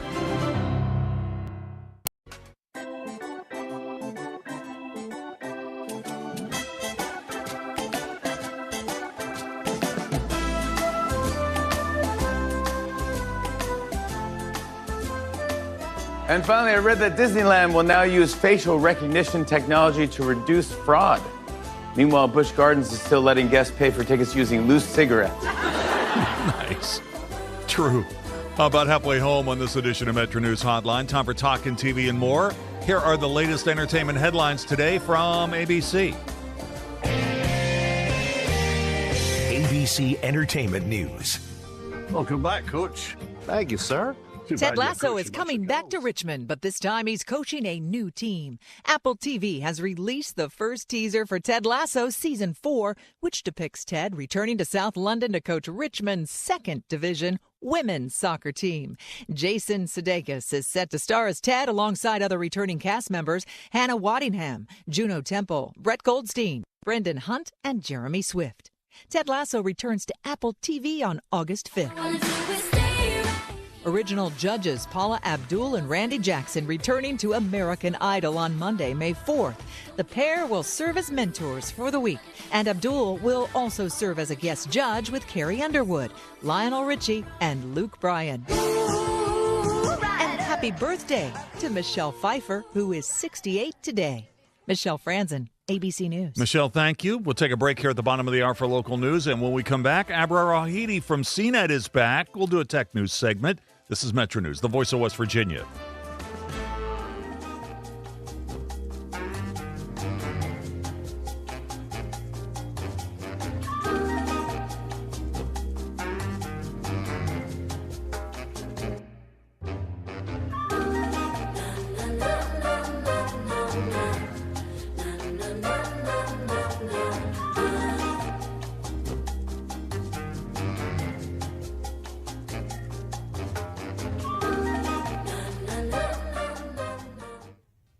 Today's Metro News television forecast is brought to you by Lou Wendell Marine Sales. We sell family fun. Hello. Still active in the short term, but we'll have some storms tapering off through the evening hours, with most of the accumulating rainfall being done by, say, midnight for much of the region. Then more minimal showers Thursday and Friday that have a harder time measuring more than a couple hundredths of an inch, if that. In general, much cooler days ahead. Thursday starting a stretch of below average temperatures that takes us through the weekend. In the short term, there is still a marginal risk for some storms to be capable of some large hail and gusty winds. We're on the backside of this cold front going into Thursday. High pressure tries to build into the area going into Friday, but we have another cold front swinging in from the north competing with the high. So 7 p.m. will at this time still have lines of showers and storms that'll be progressing eastward, maybe capable of some heavier rainfall at times as well as some hail and winds. But by midnight, most of that clears out with a few showers lingering here and there on Thursday to Friday that, again, don't bring much in terms of actual accumulation. FlyCRW forecast, it starts at home. Plan for it to be a little cooler, below average temperatures still if you're traveling towards Chicago or New York, but we have those milder areas above average near Orlando, consistently in the 90s into Saturday. Panhandle forecast, settling into the cooler air with lows from 39 to 43 from New Cumberland to Pine Grove, and highs only in the mid-50s, closer to what our low temperatures have been recently.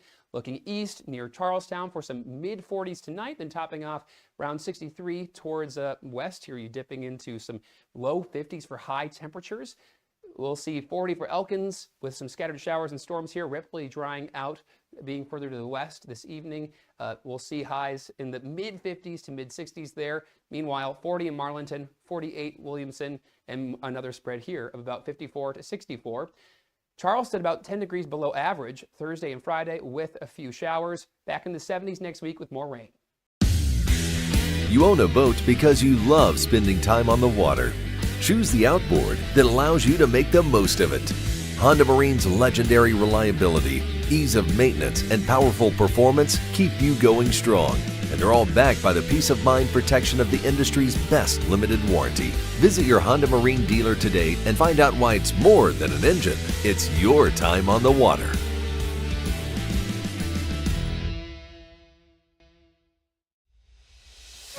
On the next State of Minds. When something like punk rock comes around, it's very anti everything, and people were really looking down on what they were brought up with. And for us, we found it was kind of fun to embrace it.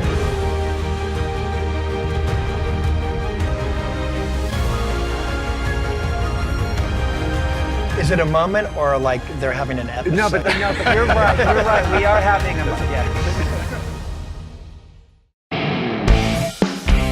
The conversation starts long before the game. He doesn't do this to other guests, but every time I'm on here, he creates distractions. Disrespectful. With his phone. I mean, I have to have the phone on in case Pete Thamel breaks another story. Join Tony Caridi, Brad Howe, and Hoppy Kercheval for Three Guys Before the Game. Metro News Television. Available on mobile, Roku, Fire TV, smart TVs, and online at WVMetronews.com.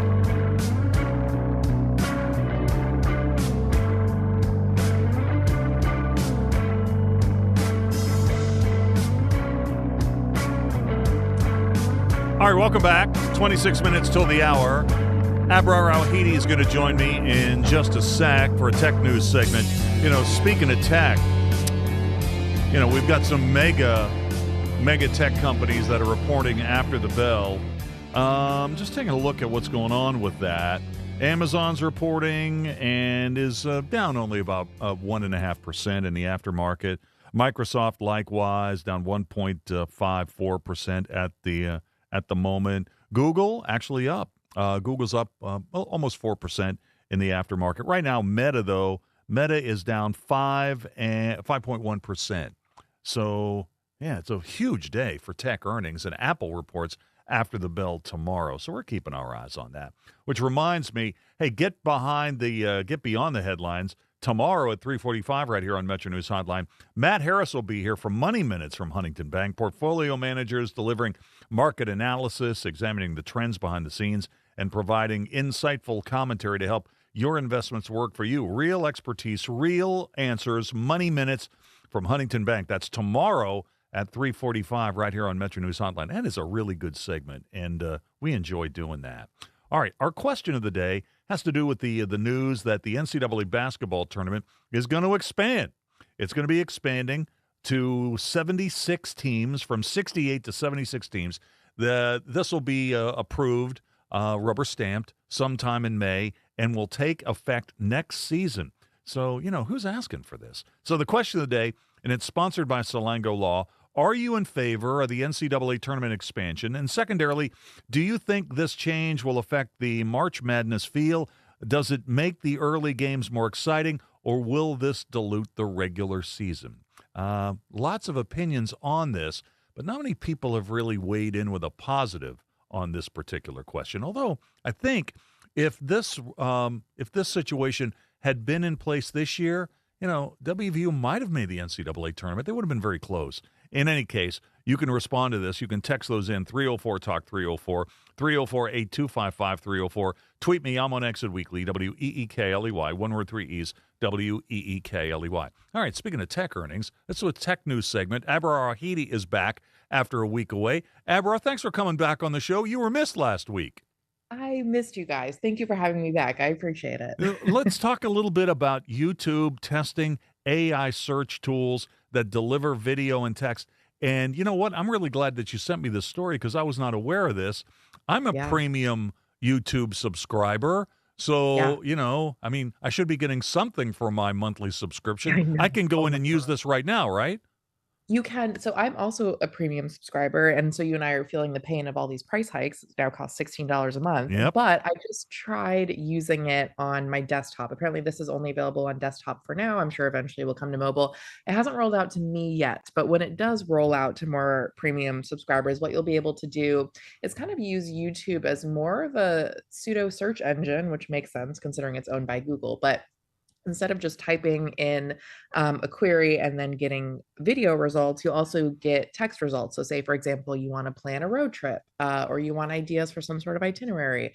You'll get a mix of video and text responses and also YouTube shorts, kind of just a more dynamic search result, very much mirroring what you're able to get when you do kind of a traditional Google search now, right? Like when you do a search, you might get video suggestions as well as text results. So what Google's really been doing that's been interesting across all of its apps with AI features is, making things a little bit more seamless. So even now you could use Google Maps and ask for recommendations on what to do in your area, and it'll suggest things using Gemini. So very much this like merging and blending of all of their platforms using all their AI advancements. That's interesting. You know, we just had a guest on earlier in the hour who's got a movie on right now on Netflix.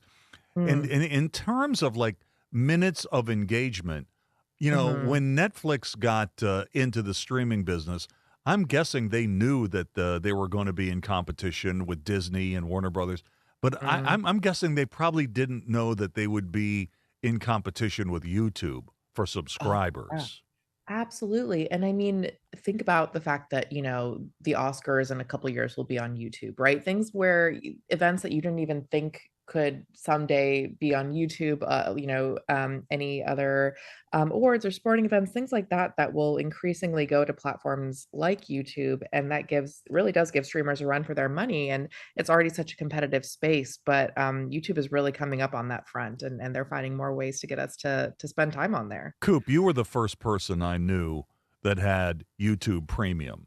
And Yes. I have to say that now that I've gone to the dark side, I'm never going back. Oh, just the ads off of YouTube itself. I mean, YouTube Premium without ads even made it to what was the music festival that was happening a couple weeks ago? Coachella. Yeah, to the Coachella, because when Bieber was there the first time that he did it, he was playing YouTube videos on stage, and Katy Perry sent a Instagram message, was like, "Well, thank God he has Premium because I don't want to watch the ads." And it's true, man. It like when I'm hanging out with somebody and like, "Oh, hey, watch this video," and they bring up a video on YouTube and they want me to watch it, I'm like I'm ready to jump out the window. I'm like, how many ads do we have to watch? They stop the thing in the middle and show you an ad? What? Like, I didn't even know they did all that. Honestly, I've been a premium subscriber for so long. Yeah, but but now you're paying $16 a month. Well, that's good. That's okay though, because I've cut out probably 70% of the rest of my streamers. Well, there you go. Yeah, like I'm down to like 3. I've gotten rid of almost everything. Yeah, there you go. I mean, people who are making like I say, Abrar, I'm guessing Netflix never thought that they would actually lose subs to YouTube. Yeah, exactly. The thing about YouTube that's different is, like Dale, I tend to cancel a lot of my typical streaming services when I don't have a show that I'm watching at the moment, but I'm always watching YouTube, right? I will never cancel my YouTube Premium subscription, hopefully, because I'm on there every day, but I'm not on Netflix every day. These other streamers I can cut pretty easily, but not YouTube. Tell me a little bit about this OpenAI phone. What do you think about this? Yeah, so apparently OpenAI is working on a phone, and it kind of makes sense because think about the phones that you can buy today, right? How many times have we been told about all these AI features that we may or may not care about, but every phone maker is so focused on AI. So why not, as an AI first company, why wouldn't OpenAI explore opportunities to create hardware where their AI technology is baked in from the start? So this is something where, it potentially could handle tasks across apps for you, so you don't have to open different apps, kind of having this AI agent that can really take over and become a lot more seamless. I think this is kind of a no-brainer. But the other thing is people don't buy phones just for the AI. They buy phones for cameras and for, messaging and communicating with people. So what I'm curious about is, will our tastes evolve to the point where AI becomes actually a very central need for us to purchase a specific phone over the other? Because for me, it's like, which phone has the best camera? And so that's how I kind of make my decision. So it'll be interesting to see how that evolves with time. You know what, though? I mean, this is an incredibly competitive space, right? A lot of companies have tried, and a lot of companies have died trying to take on some of the big boys when it comes to phones. But man, I wanted to ask you also, now that we have this battle in court between OpenAI and Elon Musk, I'm guessing CNET is probably all over this, right? This is right up your alley. It really is. It's two very passionate people about this space and how it can shape the future of the industry and regulation. And definitely two hot personalities that are make it worth following. I think a lot of people who watch tech news pretty closely thought that this would never actually get to court. And now that it has reached court and to the point where Elon Musk is testifying, that nobody thought that was really going to happen, but it has. Absolutely. Yeah. It's reached a point where, this has been years in the making. And so to see it now, and we'll see how long it, takes for this all to settle down. But yeah, definitely very interesting to see how this has evolved. The other thing about that is, I'm leading into your segment. I was talking about, the tech giants that are reporting earnings today, Meta, Google, Microsoft, Amazon, all after the bell. This court proceeding, kind of maybe kicks the can for an OpenAI IPO a little bit farther down the road than most people anticipated too. It might be a while. That's a good point. Yeah, any kind of bumps in the road like this could definitely push that a little bit further down for sure. All right. We can't do a segment without talking about Uber. So, Yeah. and this kind of relates to Elon Musk as well. I mean, Elon's master plan is that the X app would do everything. Okay, that's where you would live. So now you've got Uber basically saying, "Hey, we'll not only get you, we'll get you a ride. We want to get your hotels as well." Yes, definitely. So Uber has also had this long envisioned dream of being a super app. And so this is their next step towards that, where through a partnership with Expedia, you can book your hotel as well, not just your ride. And, think about the ways that Uber has expanded over the years.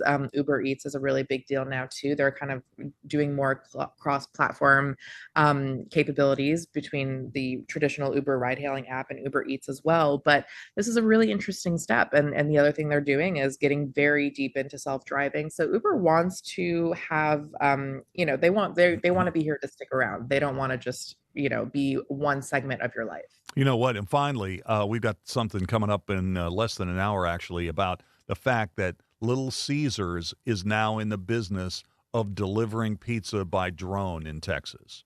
And when you and I started talking about drone delivery a couple of years ago, it was like, oh, this will never happen, or all the problems that they'd have to work out in this regard. This is happening. Okay, this is happening. Absolutely. I mean, this is something that companies have not given up on. There's so many companies that are really, Google's parent company Alphabet is also really diving really deep into this. So, Amazon wants to deliver your packages by drone. It seems like something that nobody's willing to give up on. So, yeah, that's our future. Yeah, when you're delivering like literally millions of pizzas or millions of packages, if suddenly you lose a drone or a package doesn't get where it's supposed to be, in the big picture, that's really nothing compared to the savings that these mega companies are looking at if they can make this system work. Exactly. They'll just send you another one and keep going. Yep. Abrar, thanks for coming on the show today. It was good to have you back. Thank you for having me. Take care. All right. We'll talk again next week. Abrar Al-Heeti with our Tech News segment. We do that every week at this time. Tell you what, let's take a quick break. We'll come back. We'll open up the On the State file in just a minute. Is a junior in high school in West Virginia or know someone that does, please listen up. Here's your opportunity to win a full scholarship from West Virginia Wesleyan College that includes room, board, tuition, and fees. The 19th Annual West Virginia Scholar Program is presented by ZMM Architects and Engineers and the West Virginia Farm Bureau. The deadline is May 3rd. For details, go to wvmetronews.com to apply. That's wvmetronews.com. Remember, application deadline is May 3rd. Boating season is almost here, and there's no better place to start your family's adventure than Lou Wendell Marine Sales. Family owned for over 40 years, Lou and his sons are West Virginia's largest Avalon pontoon dealer and true experts in boats, motors, and repairs. Explore their impressive inventory and score some of the best deals of the season right now. At Lou Wendell Marine Sales, they don't just sell boats, they sell family fun. Visit LouWendellMarineSales.com and get on the water in style. After all, the weekend's almost here. Metro News Hotline, presented by Salango Law, will return right after these messages. You know a thing. Leading the efforts to build a stronger West Virginia, the High Technology Foundation has a proven plan to strengthen and diversify our state's economy. The I-79 Technology Park's high-capacity infrastructure continues to attract advanced federal operations that are driving economic growth. This keeps our young, educated residents in the state and brings West Virginians home. The High Technology Foundation, building a stronger West Virginia. Learn more today at WVHTF.org.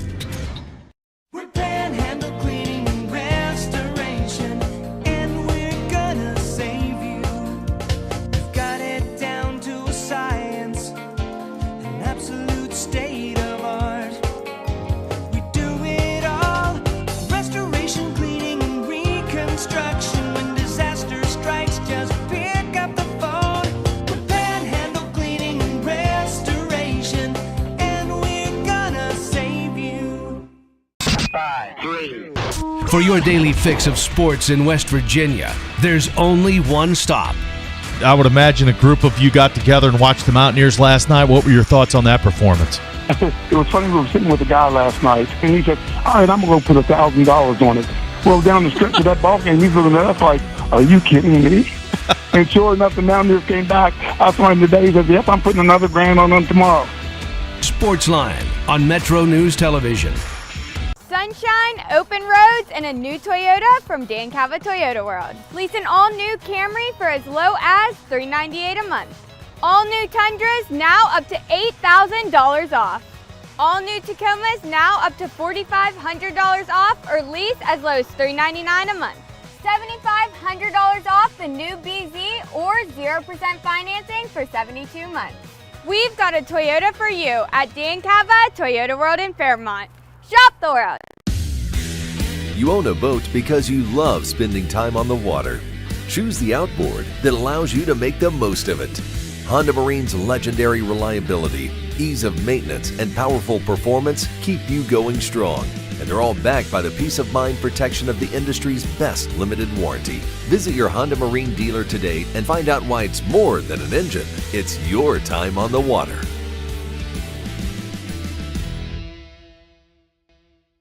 In 1914, the same year the first commercial flight soared and the Panama Canal opened, Greer Industries was born. Herbert and Agnes Greer began in Morgantown, West Virginia, striking the first pick into the limestone formation that would become the backbone of one of the state's great industrial legacies. From the roads we drive on, the buildings we build, and the communities we serve, Greer Industries has been delivering quality for decades. At Greer Industries, we've been improving lives for more than a century.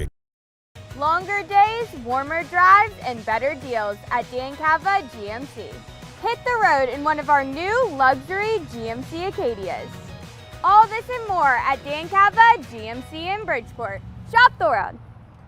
Download Metro News Television on your iPhone or Android. Search Metro News Television in your app store. Create an account today to get alerts and watch all live and archived content. Download now. Touchdown!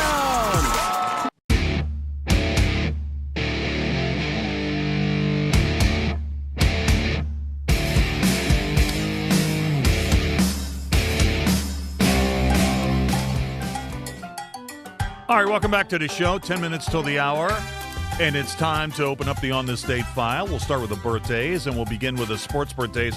And we got some good sports birthdays today. How about Reggie Miller, 61, Andre Agassi, the tennis star, 56, Jay Cutler of the Bears and Denver and Vanderbilt, 43 years old today. Luis Aparicio, Hall of Fame shortstop, 13-time All-Star, 9 Gold Gloves. Little Luis Aparicio is 92 years old today. Jim Hart, the quarterback of the St. Louis Cardinals, is 82. Jim Ryan. Man, Jim Ryan, what a runner. 79 years old today. Johnny Miller won the U.S. Open, won the British Open in the 70s. He's 79 today. I tell you what, this is a good day for birthdays. From celebrities, Daniel Day-Lewis is 69 today. Willie Nelson is 93 years old today. Pretty good day for birthdays. Well, what about Jerry Seinfeld? Jerry Seinfeld's having a birthday today. He's 72 years old. Here he is doing a little stand-up on The Tonight Show talking about donut holes. The donut hole. The donut hole. Let's stop right there. What a horrible little snack. If you want a donut, have a donut. Why are you eating the hole? It's such a freaky metaphysical concept to begin with. You can't sell people holes. A hole does not exist. Words have meanings. A hole. There you go. Jerry Seinfeld having a birthday today. I thought Seinfeld would be younger. He's 72. 72. Birth anniversaries today. Dale Earnhardt, the Intimidator. Driver number 3, born in the state in 1951. Of course, he died at Daytona in 2001. And Browning Nagel, former quarterback at West Virginia, Louisville, the Jets, and the Falcons in the pros, born in the state in 1968. He died less than 3 weeks ago at the age of 57. On this date, Aretha Franklin, Respect, released on this date in 1967. R-E-S-P-E-C-T, find out what it means to me. R-E-S-P-E-C-T,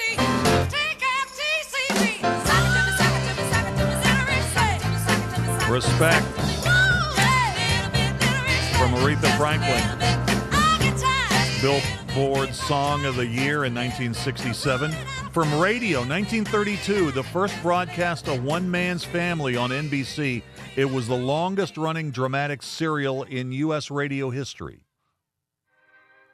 Fog has set in over San Francisco Bay, and in the Barber House, high up on Sea Cliff, a log fire burns warm in the living room. Mother and Father Barber are quite alone this evening. Henry? Henry, didn't you hear me speak to you? Yes? I said... Yes, I heard you. What is it? Oh, I do wish you'd get over that habit of grunting when someone speaks to you. Lady, I didn't grunt. I said, what is it? And you see, you don't even know when you do it anymore. Grunt. Grunt. 1932, One Man's Family. It ran on NBC until 1959. And from baseball on this date, 1986, the Rocket, Roger Clemens, strikes out 20 members of the Mariners. Will pick it up in the ninth at Fenway with Phil Bradley at the plate. Strike two. 2-2. And here they come up at Fenway. I'm surprised they're going back down. I would think they would just stay up. Yep. As a matter of fact, I'm going to stand up. A new record. Clemens has set a major league record for strikeouts in a game. 20. There you go. Clemens, 20 strikeouts in a game against the Mariners on this date in 1986. And our musical birthday to the break, Tommy James is 79 today. The 5 things to know at 5 o'clock in sports are coming up next. My baby does the hanky-panky. My baby does the hanky-panky. My baby does the hanky-panky. My baby does the hanky-panky.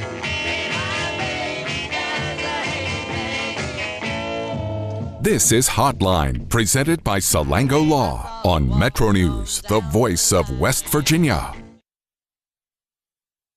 Nasal obstruction, stuff in More its than blockage. 6 million kids Is it in the allergy? US have Is it ADHD. sinus? And A lot of times it may be both. The WVU Medicine Sinus and Allergy Center is a clinic where we house all specialties that take care of allergies and sinuses together.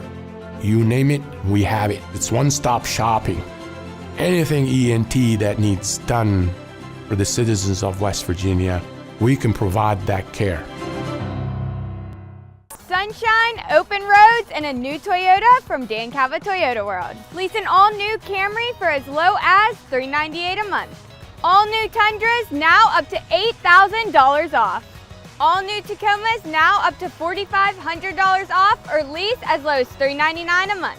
$7,500 off the new BZ or 0% financing for 72 months. We've got a Toyota for you at Dan Cava Toyota World in Fairmont. Shop the world. If it matters in West Virginia, it's being talked about here. I always said I was going to move to a mountain in Tucker County, but probably going to put a data center on it, so I got to find a new plan. Oh, you did not. Oh, I did. Told you I was a little grumpy today. Oh, man, you got some zingers today, Dave. I love it. Join Dave Wilson and TJ Meadows Monday through Friday for Talkline. Available on mobile, Roku, Fire TV, smart TVs, and online at WVMetroNewsTV.com. Leading the efforts to build a stronger West Virginia, the High Technology Foundation has a proven plan to strengthen and diversify our state's economy. The I-79 Technology Park's high-capacity infrastructure continues to attract advanced federal operations that are driving economic growth. This keeps our young, educated residents in the state and brings West Virginians home. The High Technology Foundation, building a stronger West Virginia. Learn more today at WVHTF.org. In 1914, the same year the first commercial flight soared and the Panama Canal opened, Greer Industries was born. Herbert and Agnes Greer began in Morgantown, West Virginia, striking the first pick into the limestone formation that would become the backbone of one of the state's great industrial legacies. From the roads we drive on, the buildings we build, and the communities we serve, Greer Industries has been delivering quality for decades. At Greer Industries, we've been improving lives for more than a century. Longer days, warmer drives, and better deals at Dan Cava GMC. hit the road in one of our new luxury GMC Acadias. All this and more at Dan Cava GMC in Bridgeport. Shop the world. Download Metro News Television on your iPhone or Android. Search Metro News Television in your app store. Create an account today to get alerts and watch all live and archived content. Download now. Touchdown! You own a boat because you love spending time on the water. Choose the outboard that allows you to make the most of it. Honda Marine's legendary reliability, ease of maintenance, and powerful performance keep you going strong. And they're all backed by the peace of mind protection of the industry's best limited warranty. Visit your Honda Marine dealer today and find out why it's more than an engine. It's your time on the water.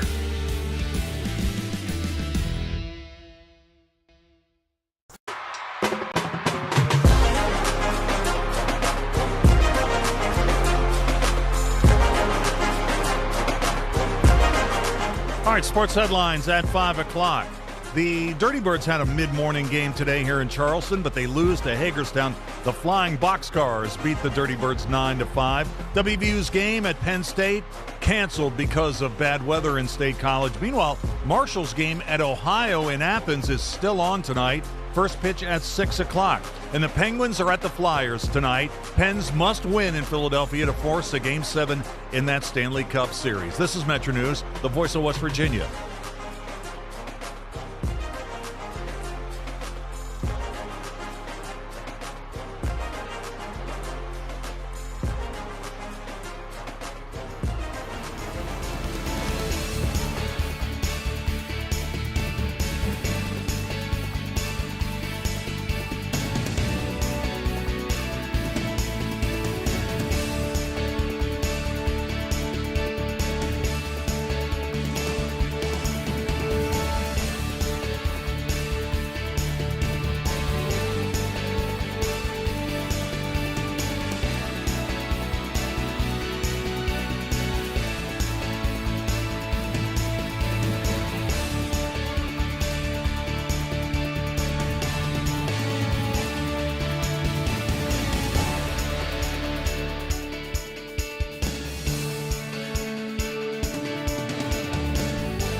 Today's Metro News television forecast is brought to you by Lou Wendell Marine Sales. We sell family fun. Hello. Still active in the short term, but we'll have some storms tapering off through the evening hours, with most of the accumulating rainfall being done by, say, midnight for much of the region. Then more minimal showers Thursday and Friday that have a harder time measuring more than a couple hundredths of an inch, if that. In general, much cooler days ahead. Thursday starting a stretch of below average temperatures that takes us through the weekend. In the short term, there is still a marginal risk for some storms to be capable of some large hail and gusty winds. We're on the backside of this cold front going into Thursday. High pressure tries to build into the area going into Friday, but we have another cold front swinging in from the north competing with the high. So 7 p.m. will at this time still have lines of showers and storms that'll be progressing eastward, maybe capable of some heavier rainfall at times as well as some hail and winds. But by midnight, most of that clears out with a few showers lingering here and there on Thursday to Friday that, again, don't bring much in terms of actual accumulation. FlyCRW forecast, it starts at home. Plan for it to be a little cooler, below average temperatures still if you're traveling towards Chicago or New York, but we have those milder areas above average near Orlando, consistently in the 90s into Saturday. Panhandle to Panhandle forecast, settling into the cooler air with lows from 39 to 43 from New Cumberland to Pine Grove, and highs only in the mid-50s, closer to what our low temperatures have been recently. Looking east near Charlestown for some mid-40s tonight, then topping off around 63 towards west here. You're dipping into some low 50s for high temperatures. We'll see 40 for Elkins with some scattered showers and storms here. Ripley drying out, being further to the west this evening. We'll see highs in the mid-50s to mid-60s there. Meanwhile, 40 in Marlinton, 48 Williamson, and another spread here of about 54 to 64. Charleston about 10 degrees below average Thursday and Friday with a few showers. Back in the 70s next week with more rain. You own a boat because you love spending time on the water. Choose the outboard that allows you to make the most of it. Honda Marine's legendary reliability, ease of maintenance, and powerful performance keep you going strong. And they're all backed by the peace of mind protection of the industry's best limited warranty.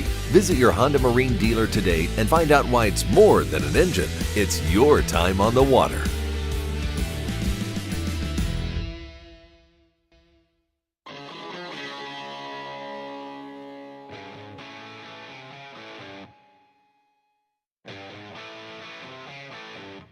This is Metro News Hotline, presented by Salango Law.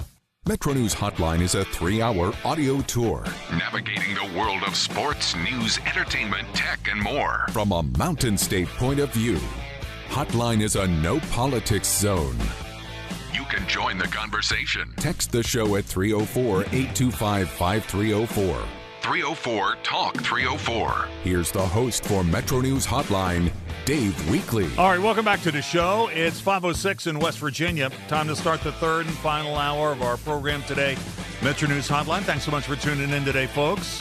You know what? If you just tuned in, we're happy to have you. But, you know, we've been going at it every weekday afternoon. Like today, we get started at 3:06 and take you all the way through the afternoon, right up until 6 o'clock. We got a lot of good guests on we've had a lot of great guests on the show today, but we got some good guests here in the final hour to talk about what's in terms of sports, is probably the biggest story out there today, which is the news that broke yesterday that the NCAA basketball tournament for both the men's and the women's field next year will be expanding from 68 teams to 76 teams. That change is expected to be formalized next month and will go in effect next season. So that is the subject of our question of the day. Tom Bragg's going to join me here in just a moment from our flagship 580 WCHS to talk about the impact of this move on mid-majors. Then after we play in or out, that'll be at 5:25. Tony Caridi is going to join us, the radio announcer for the West Virginia Mountaineers. He'll join us at 5:33 to talk about how this will be impacting power conferences like the Big 12, where the Mountaineers play right now. So that is the subject of our question of the day. So let's go ahead and get that set. So some of the keys in this situation: the expansion will be adding 8 teams to the field, primarily impacting the preliminary stages of the tournament rather than the main 64-team bracket. The opening round, well, currently you have the first 4 in Dayton. That's going to be replaced by an expanded opening round featuring 12 games. 24 teams will now compete in these early games, on the first Tuesday and Wednesday of the tournament to secure a spot in the field of 64. So the question of the day, and it is sponsored by Salango Law, are you in favor of the NCAA tournament expansion? And secondarily, how do you think this change will affect the March Madness feel? You know, does it make the early games more exciting, or will this dilute the regular season? That's the question. Are you in favor of the NCAA tournament expansion, and how do you think this change will affect the March Madness feel? Does it make the early games more exciting, or will this dilute the regular season? To respond, text those in, 304-TALK, 304-825-5304. Tweet me, I'm on Exit Weekly, WEEKLEY, one word, 3 E's, WEEKLEY. We got a bunch of responses to this, and I thought this was pretty interesting. The vast majority of the people who have been responding to this question on social media have been negative about the expansion of the NCAA tournament. Why mess with a good thing? Why mess with a good thing? Well, there's a lot of reasons, and we'll detail that in a bit. But here's a listener, 304-941. Dave, if you're a WVU basketball fan, how can you not like this? The West Virginia would have been in the tournament the last 2 years if this expansion of the field had been in place. Hey, I can't argue with that. And we'll get into that in a bit. But let me bring Tom Bragg into the show from 580 WCHS. How you doing today, Tom? I'm all right, Dave. How are you? I managed to stay dry today. I hope you did too. No, not quite so lucky. Actually, it's not raining as hard as it was when I came into work, but it's still pretty wet out there. So let me ask you, specifically for Marshall, an expanded tournament field from 68 to 76. Are you good, bad, or indifferent with the move? What do you think? Well, I think in theory you would say good. There's more spots, more opportunities for a team like Marshall or a program of similar stature to get in.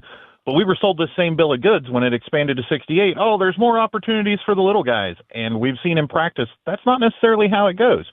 So I think I'm out on this. Like we're going to put the worst Power 5 teams in ahead of. I mean, Miami was unbeaten through the conference tournament in the spring, and there was chatter of like, well, I don't know if they deserve to get in the field of 68. What are we doing?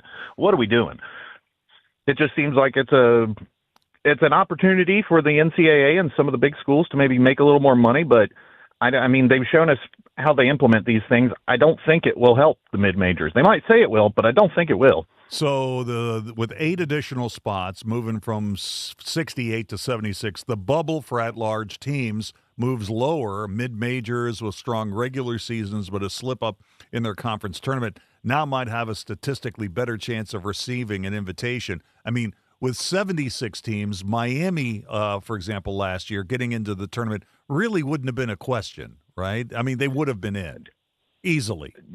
You say that, but I mean, they were unbeaten in an expanded field of 68, and people were still picking them apart and finding reasons that maybe they shouldn't go in. Again, I think in theory, yeah, it sounds really good for the little guys. A team like Miami that has a good run could afford a slip up in theory, but we saw last year they'll find ways to pick you apart if they don't want you in. Well, yeah, that's right. And so for mid-majors, I mean, it's going to be even more important that you play a good non-conference schedule, that you get your net ranking up as high as you can. I mean, for teams that are in the Sun Belt, once they go into conference play, their net rankings go down. But, you know, it takes 2 to tango. You've got to have some power conference teams that want to play you. Yeah, and that's tough because, I mean, we've seen it here locally. You see it nationally all the time. Like the power conference teams don't necessarily like having to play those small conference teams. You hear the old argument you heard all the time with WVU and Marshall. Well, it's their Super Bowl, and what do we get out of it? If we lose, it hurts us more than it helps them win. So why would we do it? It's just, I don't know. It creates that issue, but I mean, you got to play the games. You got to find people to play. We saw Miami was very public about, teams didn't want to play us last year. So, I mean, these are the hurdles you got to go over with this sort of thing. Yeah. So for mid-majors, automatic qualifiers, they're going to be playing in Dayton. Are we to assume that all these additional games are going to be in Dayton? I don't know. Okay. I haven't looked that deep into it. I mean, maybe, but is it really the tournament? I mean, the first 4, they kind of get ostracized. Like, is that really the start of the tournament? I mean, when are they going to start the tournament in February? and call it the first whatever, and then we'll get going eventually in April.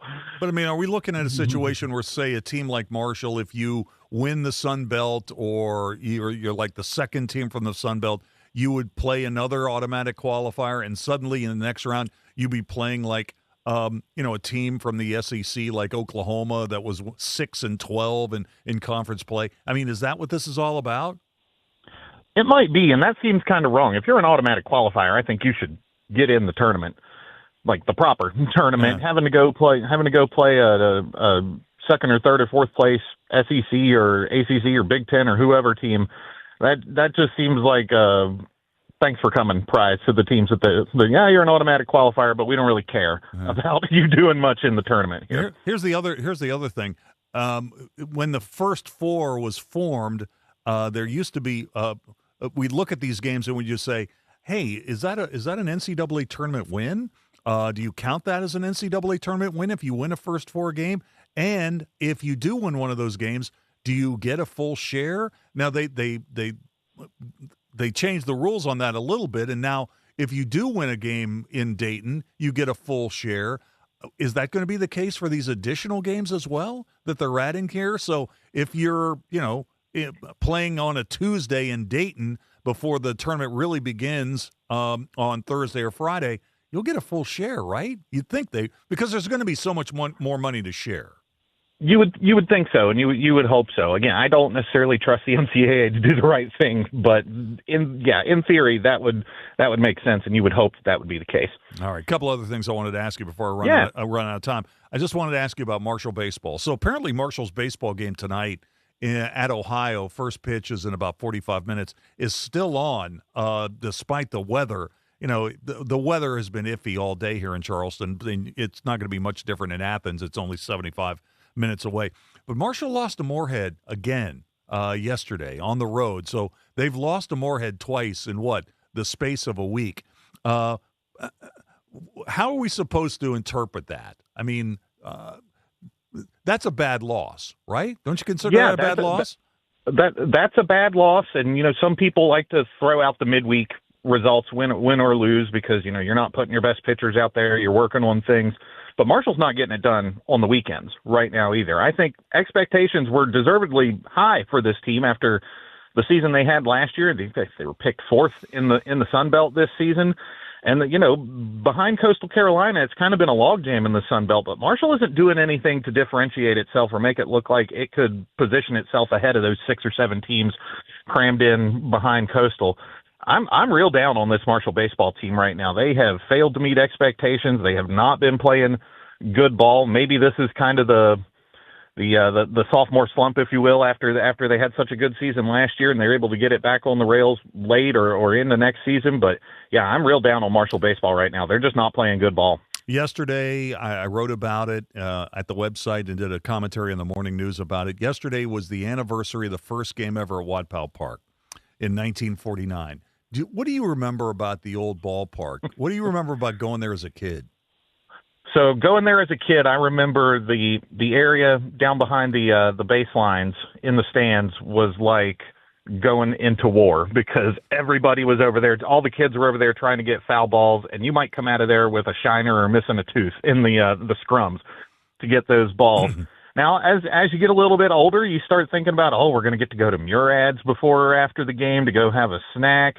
And really one of the things that stands out, I hope nobody gets in trouble. It's been a long time since Watt-Powell was open, but when I was in high school, they let fellow students, kids I had class with, were working the beer tables at Watt-Powell Park. It wasn't that hard to get a drink there, and if you looked old enough. So those are the last couple of years of Watt-Powell. But man, what a place! We had so much fun there growing up, going to games. The Wheelers, the Alley Cats were around when I was a kid. It was a lot of fun. I love the new place, but man, I pine for the old place sometimes. You know what? Koopy was exactly right about that. I mean, if a foul ball down the left field line, man, was open season, there would be kids running pell-mell for those balls.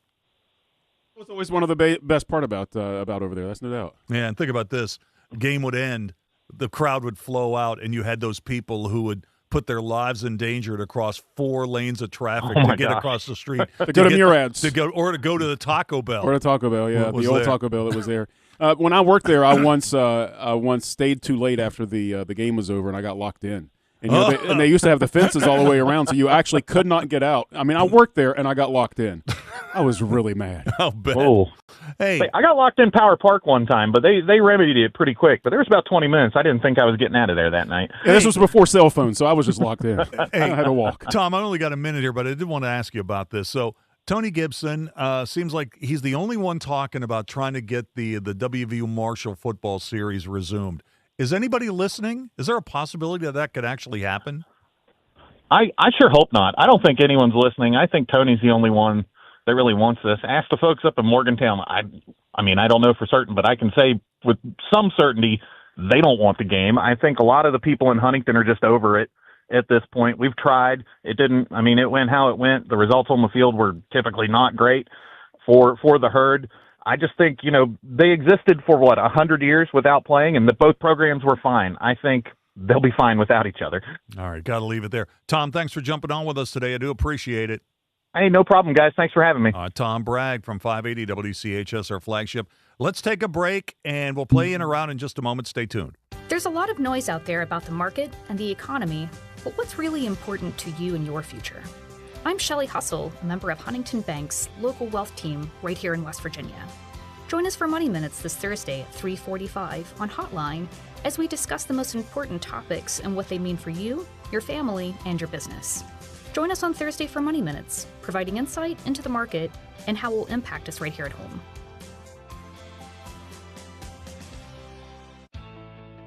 Hi, I'm Eli Henthorne, project surveyor at CEC. Starting my career at CEC was the best decision I ever made.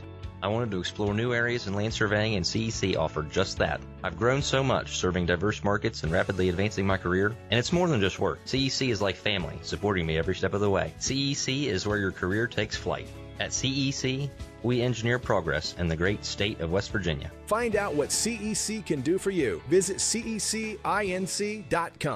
You can call us at 800-765-8255. Text us at 304-825-5304. Or tweet at WEEKLEY.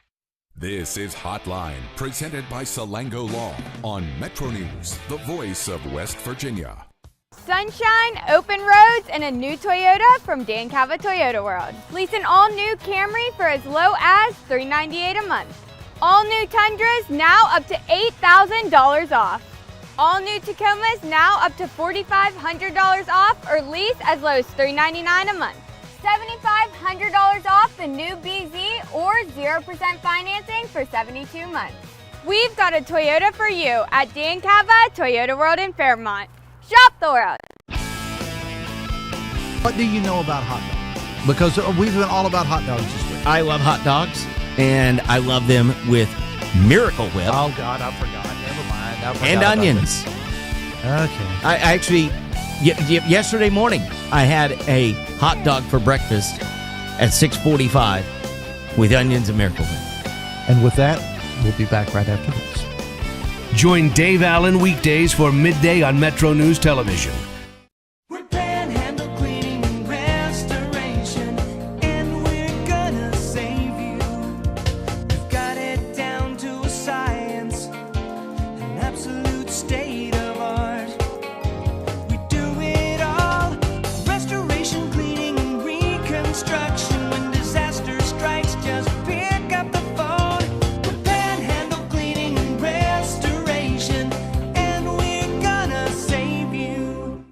Leading the efforts to build a stronger West Virginia, the High Technology Foundation has a proven plan to strengthen and diversify our state's economy. The I-79 Technology Park's high-capacity infrastructure continues to attract advanced federal operations that are driving economic growth. This keeps our young, educated residents in the state and brings West Virginians home. The High Technology Foundation, building a stronger West Virginia. Learn more today at WVHTF.org. You own a boat because you love spending time on the water. Choose the outboard that allows you to make the most of it. Honda Marine's legendary reliability, ease of maintenance, and powerful performance keep you going strong.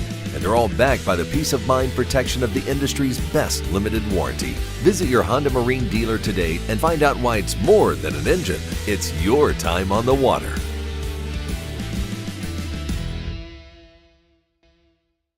Longer days, warmer drives, and better deals at Dan Cava GMC. Hit the road in one of our new luxury GMC Acadias. Take your pick from our massive selection.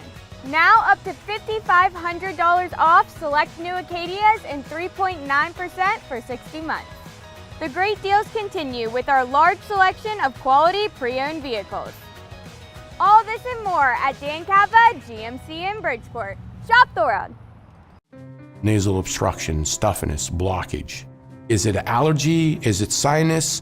A lot of times it may be both. The WVU Medicine Sinus and Allergy Center is a clinic where we house all specialties that take care of allergies and sinuses together. You name it, we have it. It's one-stop shopping. Anything ENT that needs done for the citizens of West Virginia, we can provide that care. Thank you for caring.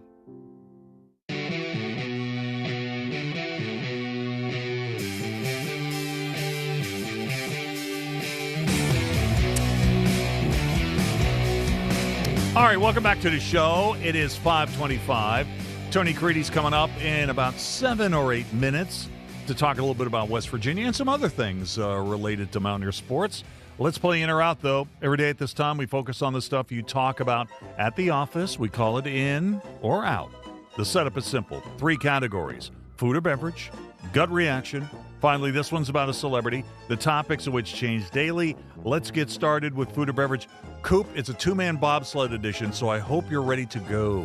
Yeah. I can go. Sure. All right. Today is National Shrimp Scampi Day. National Shrimp Scampi Day. The average life cycle of a shrimp in the wild is 13 months or less. Female shrimp lay over 1,000 eggs, which are attached to her swimming legs. Did you know that? I did not know that, Okay, no. That's a lot of eggs, man. That's a lot of eggs. That is some eggs. Shrimp Scampi, in or out? Although I'm kind of off shrimp at like just your regular run-of-the-mill restaurants right now. Generally speaking, I'm in on shrimp. So yeah, I'll be in. I like shrimp. I like shrimp scampi. I'm not like Bubba Gump, but I do like my shrimp. I hadn't thought about that. That's right. Yeah, I forgot about that from Forrest Gump. Yeah, man, absolutely in on shrimp scampi. I didn't realize it deserved a day. And not only did it get a day, a certain type of shrimp got a day. Shrimp scampi. Scampi sounds like a verb instead of like an adjective, you know? That's really true. That's really true. You know, I've had some really good scampi, and I've had some meh scampi as well. Heard, yeah. Gut reaction is next. Okay, we talked about this just briefly. We teased it when we had Abrar Al-Heeti on the show. Little Caesars is testing airborne pizza delivery in Wiley, Texas, using new Sky 2 drones from Flytrex. The drones can carry up to 8.8 pounds of food, enough for 2 large pizzas, sides, and drinks, and deliver orders in about 4.5 minutes.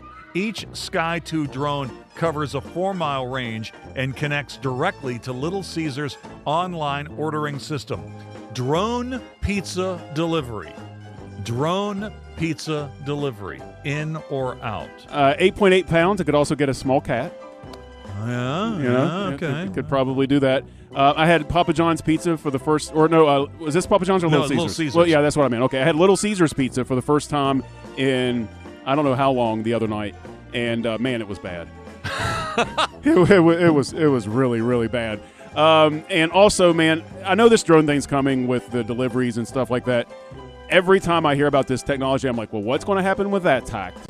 This is not as bad as some of the other things that's going to happen when they're hacked, but still, people tipping over pizzas and making them drop and stealing your cat and stuff like that probably is going to be kind of terrible. Frankly, just from not having a very good experience last week, I got to be out. When I was reading about this, I wasn't really thinking too much about the quality of the pizza. I was really thinking more about the drone delivery. Yeah, stealing your cats. Yeah. This is pretty interesting, right? Within like a 5-mile radius. What's it in? What's it going to be located in? What's going to keep the pollution from getting on it? Is a bird going to poop on it? What's going to happen? I know. There's a lot of questions. Yeah, there's a lot of questions. I'm going to be slightly in on this because I think that's where we're going. All right, finally, Steve Kerr. Let's talk a little bit about Steve Kerr. So Steve Kerr and the Golden State Warriors are talking about whether or not he wants to remain as the head coach of the Warriors. He's 60 years old. Coopy's got 5 titles as a player, 4 titles as a coach of the Warriors. You know, the Bulls are looking for a coach. We could be looking at a situation where the Knicks might be looking for a coach as well. Steve Kerr, is he ready to leave the lifestyle of coaching on the sidelines and maybe move into the front office? We're talking Steve Kerr here, in or out. This is one of those situations with Steve Kerr. Is I knew a guy who had the last name of Kerr, who looked just like Steve Kerr when he played for the Bulls. So they were unrelated. They had nothing to do with each other, nothing to do with basketball or anything else. But in my head, because I knew a guy named Kerr that looked like Steve Kerr, and for his whole life, he's had free rent at my house or whatever. It's like, hey, he's a friend of mine, just because I knew a guy that looked like him and had the same last name. So I'll be in, frankly, for that reason alone. You know what? I'm going to be in on Steve Kerr because I think he's kind of he's not Phil Jackson, okay? But he is one of those guys that I think really doesn't get enough credit for being a good coach because he's coached good players. Oh, yeah. I mean, think about how many other coaches can you think of that have won 4 NBA championships that are not regarded as one of the elite coaches in the sport? That's a great point. And so I'm in on Steve Kerr. Let's take a quick break. Tony Caridi is going to join us next to talk about NCAA Tournament expansion and a whole lot more. This is Metro News, the voice of West Virginia. This is Hotline, presented by Salango Law on Metro News, the voice of West Virginia.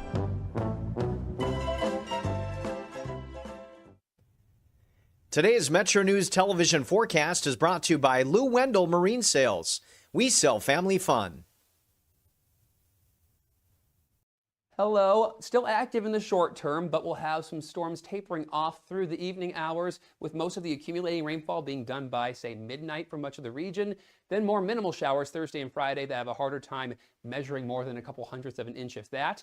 In general, much cooler days ahead. Thursday starting a stretch of below average temperatures that takes us through the weekend.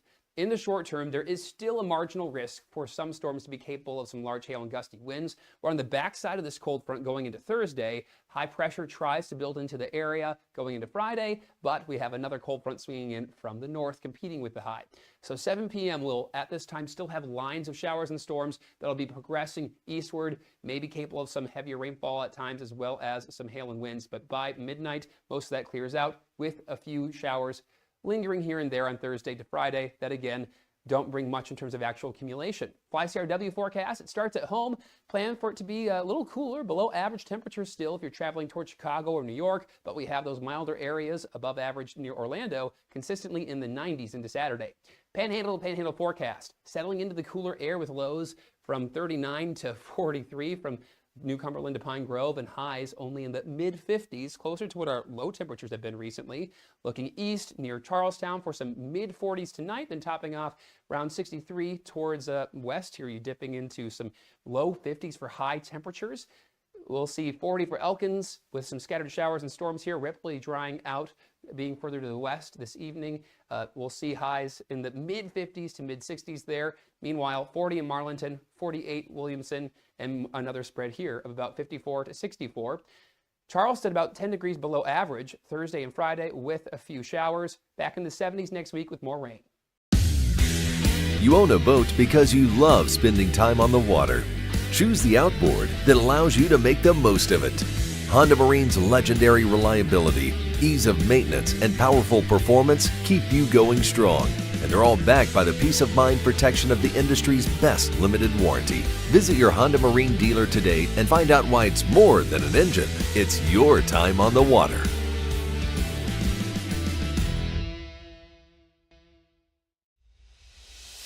On the next State of Minds.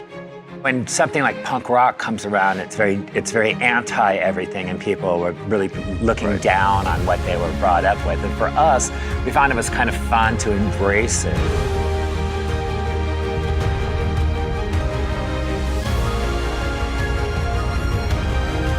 Is it a moment or like they're having an episode? No, but you're right. You're right. We are having a moment. Yeah.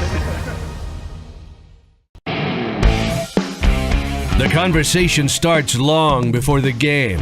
He doesn't do this to other guests, but every time I'm on here, he creates distractions. Disrespectful. With his phone. I mean, I have to have the phone on in case Pete Thamel breaks another story. Join Tony Caridi, Brad Howe, and Hoppy Kercheval for Three Guys Before the Game. Metro News Television, available on mobile, Roku, Fire TV, smart TVs, and online at wvmetronews.com.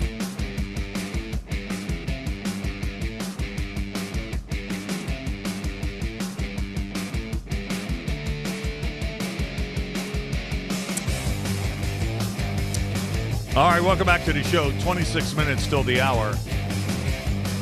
Tony Caridi's going to join me here. Coop, I'm going to guess, we'll ask him here in a second, but I don't really see Tony as the kind of guy who would eat a lot of drone-delivered pizza. Is that fair?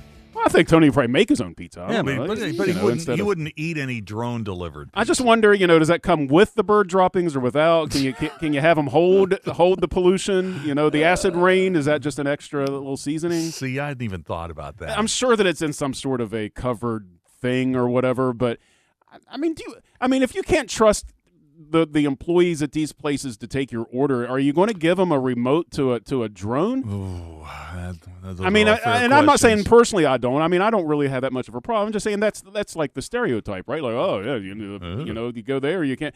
So these people, we're going to give them drone technology. How's that going to work exactly? And I still say that, man, somebody comes by your house and they get mad at your dog or your cat, that drone's going to become a weapon. You know what? It's not good. Not to put shade on Little Caesars, but that surprised me that they were really the first to say they were going to provide drone delivery. Well, they got to have something that makes you want to order there. I suppose that's true. Let me get the question of the day rolled out. We have a bunch of responses to it, and we need to do a deep dive on this, and we will after the next commercial break. So the NCAA Tournament is expanding to 76 teams next season. So the question of the day, and it's sponsored by Salango Law, are you in favor of the NCAA Tourney expanding? And how do you think the change will affect the March Madness field? Does it make the early games more exciting, or will this dilute the regular season? And we've had some interesting takes on this. 304-TALK, 304-304-8255, 304. I'm on X2 at Weekly WEEKLEY. Tony Caridi joins me now. Tony, I tell you what, for the end of April, we got a lot of issues going on with college sports right now. Have you noticed that? It's a busy time. Well, I don't think it's ever going to stop, Dave. I think we're in a new world, to be quite honest with you. I think we're in pro sports mode, and I think this is the new normal, that it never ends. Your season might be over as far as games go, but I think there's always going to be the next thing. Very similar, right, to the NFL. It never ends. The games stop for a while. Then all we do is talk about the draft. Then after the draft, we have mini camps. And after mini camps, I don't know, 9 minutes? And then we start training camp, and then the games go. And I really, truly do believe that we will hear more and more about our college sports than we ever have before. Yeah, you know what? It's funny. I was watching the draft last weekend, and I forget which network it was rolling out. Like, don't forget, the big schedule reveal is coming in May. I thought, I forgot that's a primetime event too. So, sure. Who really wants this expanded NCAA tournament? Who's clamoring for this? I think the teams that don't make it in, that are in the Power Four conferences, and the teams that are in the lower level. So personally, when I first heard about it, I gave it the head shake, like, no, why? Not necessary. The way that it is fine. But when you look at the numbers, that there have been a significant addition to Division I status since the last time they expanded, that you could make the case that, hey, the field needs to get bigger because the pool has grown, whatever side you want to sit on in there. And so it's still roughly, Dave, around 20% will make it in, which means 80% still aren't going to make it in. So I get it. I'm not going to lose sleep over it. Basically, it's 6 games on the Tuesday of the NCAA tournament start week, 6 games on Wednesday, and then everything becomes new normal, Thursday and Friday, and off you go into the tournament. So one way or the other, it's not a huge deal. I'm guessing, and this is just assuming, and you know what they say about that coaches in the Power Four are looking at this situation and they're thinking, great. Great. More teams, more contract bonuses will be checked off. But the flip side of this is, if they're expanding this thing to 76 teams and you're in a power league and you don't make the NCAA tournament, I think the pressure is going to be on. Really good point. I think both things that you just said are true. That for that coach that needs the validation of getting his team into the NCAA tournament, it will be beneficial. And to your other point, if you don't get in, then you're like, what up? Yeah, right. And then, so it's added. I thought there was an interesting thing that The Athletic put out, Dave, earlier today. I don't know if you saw it, that if the 26, this most recent tournament, had 76 teams, which teams would be in? And so, like, just in for example, your first Tuesday, Wednesday matchups, if you want to do it, I can do it super quick. Do it. Like, NC State, Texas would be a matchup. SMU, Miami of Ohio. Auburn, Indiana. New Mexico, Oklahoma. San Diego State, Cincinnati. Tulsa, Seton Hall. That would be like your mid-major ups.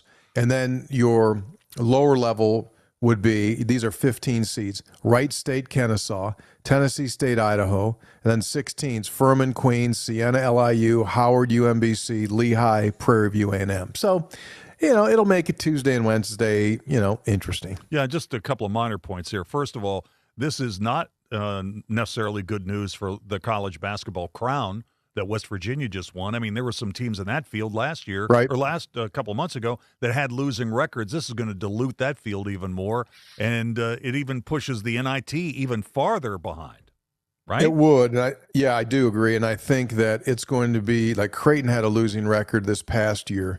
I think you will get more teams with losing records in the crown, for example. And again, it's recency bias, right? But that still was a good event. And even if you do have a losing record, like, I'd suggest, like, go. It's fun. It's Vegas. Go do it. Yeah, it was neat. All right, so the Brendan Sorsby situation. So he's leaving Cincinnati to go to Texas Tech, where he reportedly is going to make $5 million to be the quarterback of the Red Raiders. Now he is in voluntary gambling addiction treatments. The story that basically came out, though, which was a bombshell, was that apparently Cincinnati knew about these issues before last year and let him play the entire season. So how is this going to work? Is Sorsby going to play for Texas Tech at any point this season? And if he does, what do you have to do in gambling to be ineligible? And what kind of penalties could Cincinnati be looking at for knowing that this player was betting on games or had bet on games previously, and they let him play anyway? So that's a bunch of questions. So we kind of let's piece it around a little bit. Okay. Firstly, this becomes a massive precedent-setting case because guess what? Whisper, whisper. Brendan Sorsby isn't the only student athlete that has gambled or is gambling. Of course. And so what they do here will have a long-lasting impact going forward. So I would think, Dave, that unless they completely open up the floodgates to, hey, it's okay, they're going to have to hammer him. And he has to become the poster child. Now, the way that they played this, right, he checks himself in, and it is an addiction. We talked about this today. We recorded of 3 guys before the game today, and Hoppy, had some really good points that based upon and again, I'm way out of my league here when it comes to the ADA, but those rules are for employees. Okay, that's when they really kick in as to whether or not you could be terminated. That's more for an employee-employer relationship. Student athletes aren't employees. And so I think that's opening the door that the NCAA could issue a punishment and not have to be concerned, although, the addiction is a serious issue and it's a real issue. It's a medical condition. At the same time, I think the NCAA has to lean and be strong because of all the other cases. As far as Cincinnati goes, Dave, I'll be honest with you. That really surprises me because I think schools, they used to be really hypersensitive that if something could come back and get them, they would be the first to raise their hand and wave it and go like, hey, we got a situation here. So that, to me, would be a massive issue if Cincinnati did, in fact, know and did not do anything about it. That's a big one. All right, and so this situation gets complicated because Cincinnati is suing Sorsby for $1 million. And, you know, if Texas Tech and Cincinnati, both members of the Big 12, if they didn't have a rivalry before, they got one now because suddenly you've got Texas Tech fans who are blaming Cincinnati for turning Sorsby in when he decided to transfer to be a member of the Red Raiders. Welcome to college sports 2026, right? Well, and I guess the other question is, how does this story affect WVU? Okay, because if Sorsby can't play, suddenly you're taking probably one of the main players in the Big 12 off the table. Yeah, so their backup, Will Howard, coming off an injury, certainly isn't chopped liver. He's good, but he's hurt. Yeah, he is. I mean, they don't know how well he'll come back from it. They think he's on schedule, but if they were totally comfortable with Will Howard, they wouldn't have got on and got Brendan Sorsby, right? And so it would make a difference to them. Now, the one thing is, it's so super early right now, right? We're still in April, that it's not one of those deals where he's going to get his legs cut out from him, no pun intended, in the middle of the season, and you have to make a bunch of changes. So they can get ready for Will Howard. But as you know, there's no transfer portal anymore after spring ball's complete, and they can't go back out to the market to get one.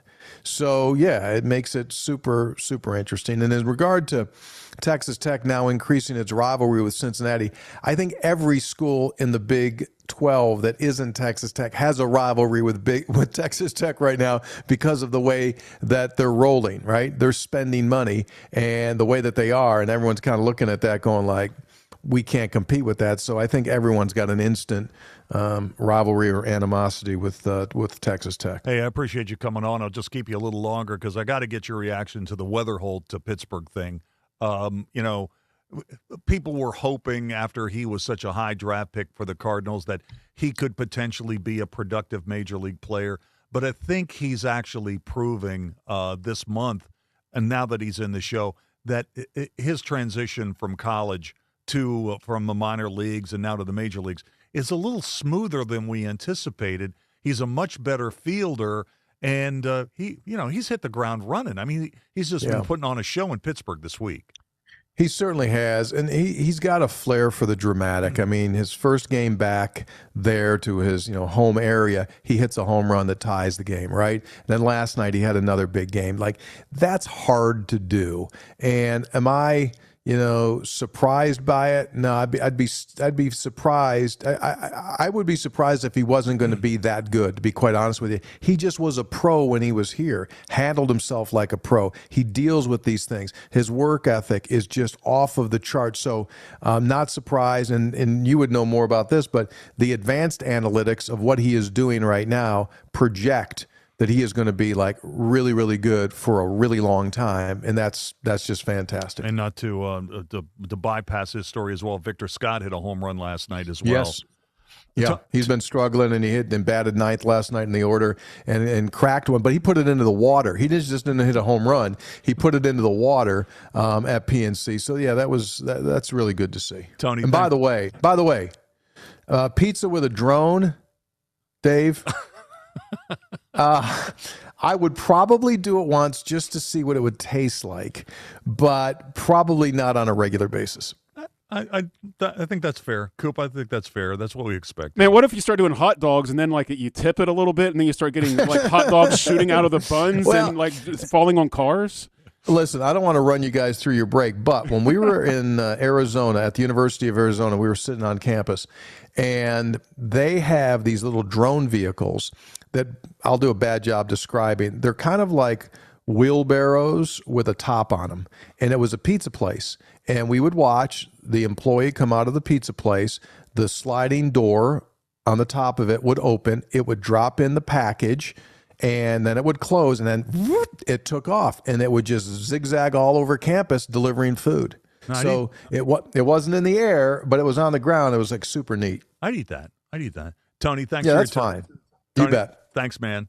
Tony Caridi. Let's take a quick break. We'll come back with more in just a moment. Stay tuned. This is Hotline, presented by Salango Law on Metro News, the voice of West Virginia. Leading the efforts to build a stronger West Virginia, The High Technology Foundation has a proven plan to strengthen and diversify our state's economy. The I-79 Technology Park's high-capacity infrastructure continues to attract advanced federal operations that are driving economic growth. This keeps our young, educated residents in the state and brings West Virginians home. The High Technology Foundation, building a stronger West Virginia. Learn more today at WVHTF.org.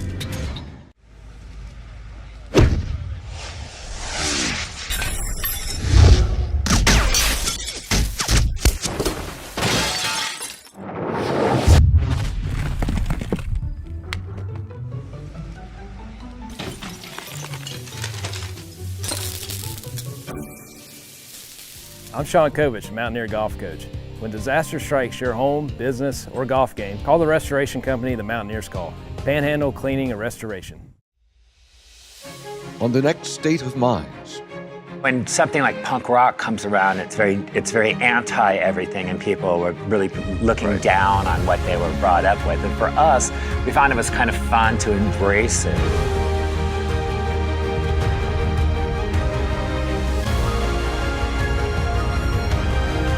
Is it a moment or like they're having an episode? No, but you're right. You're right. We are having a moment.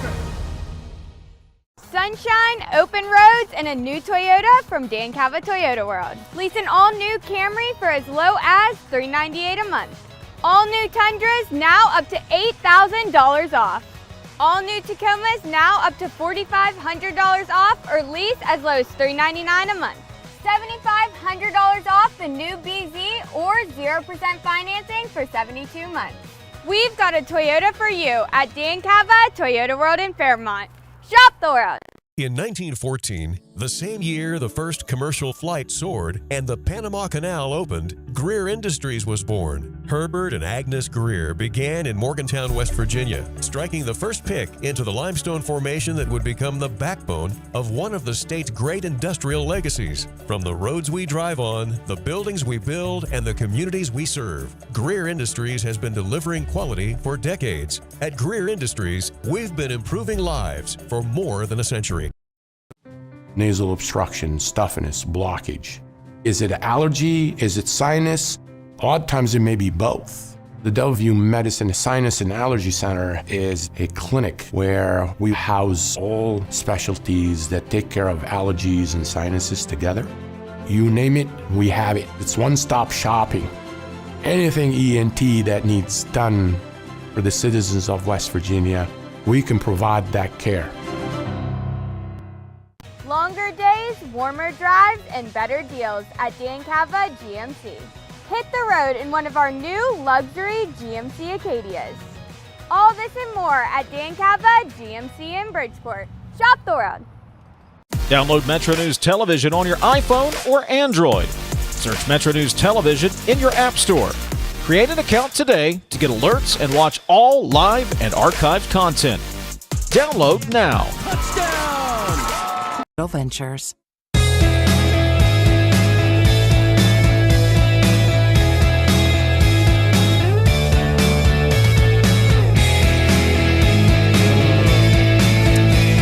Welcome back. A couple of quick things. This is going to be a relatively short segment. Oh, how much fun was that to have Tony on today? Oh, yeah, that was great. He was good. Yeah, he was absolutely. Really good. There's a big story at Metro News, WVMetroNews.com. We have the coaches now for the North-South Basketball All-Star Game. And Joe Bricado did a great job with the story, and he does note that this event is a week later this year because of the expansion of the softball and the baseball tournament. So the game will be Friday, June 19th at the Rec Center over in South Charleston, where they always hold it. We now have the coaches for the North. It'll be Brock Melko from John Marshall and Rob Hawkins from Lincoln. And the South will be Rabbit Thompson from Tug Valley and Jason Westfall from Buchanan Upshur. So there you go. It's a good story, so check it out. It's at the website, WVMetroNews.com. We had baseball today in the major leagues. The Reds, they've won 8 of 10. They'll host the Colorado Rockies again tonight. And the Pirates have lost 3 in a row for the first time this year. They're going to try to turn it around tonight against the Cardinals in St. Louis, Game 3 of that 4-game set. Games today that are gone final. The Guardians in Cleveland beat the Rays 3-1. White Sox at home edge the Angels in 10, 3-2. Mariners win in Minneapolis against the Twins 5-3. The Rangers slowed down the Yankees. Texas, Nathan Eovaldi was the key starting for the Rangers today. Stopped the Yanks on 5 hits, 3-0 the final. Blue Jays beat the Red Sox today 8-1. Postponed because of rain a couple of games today, including the O's hosting the Astros. And that game was scheduled to be played tonight. They'll make that up tomorrow, hopefully. And the Phillies game with the Giants also postponed because of rain today. The Dirty Birds had a 12:35 start here in Charleston this afternoon against the Flying Boxcars of Hagerstown. And Hagerstown, for the second consecutive day, beat the Dirty Birds 9-5. The WVU baseball team was supposed to play Penn State tonight in State College. That game has been canceled, not postponed. It has been canceled because of the bad weather. It looks, though, like the Marshall-Ohio University game is going to get started, at least in Athens. First pitch in that game is scheduled in about 10 minutes. All right, responses to our question of the day. Are you in favor of the NCAA Tourney expanding, and how do you think this change will affect the March Madness feel? Does it make the early games more exciting, or will it dilute the regular season? Let's see. Here's Joey on X. Dave, not in favor. Devalues the regular season, and it isn't going to help the small schools if they just load up on the power conferences. Let's see. Kyle on X. Dave, they were going to do this anyway. It's all about money. They might as well expand it. Anthony in Clarksburg. Dave, much like yesterday's answer, the NCAA is out there grabbing that money. Maybe if it had happened sooner, Jim Boeheim would have gotten Syracuse in and not had to cry so hard for the press. Yeah, that was kind of like an annual thing. A good throwback right? there. I like that. I enjoy that quite a bit. Yeah, good job, Anthony.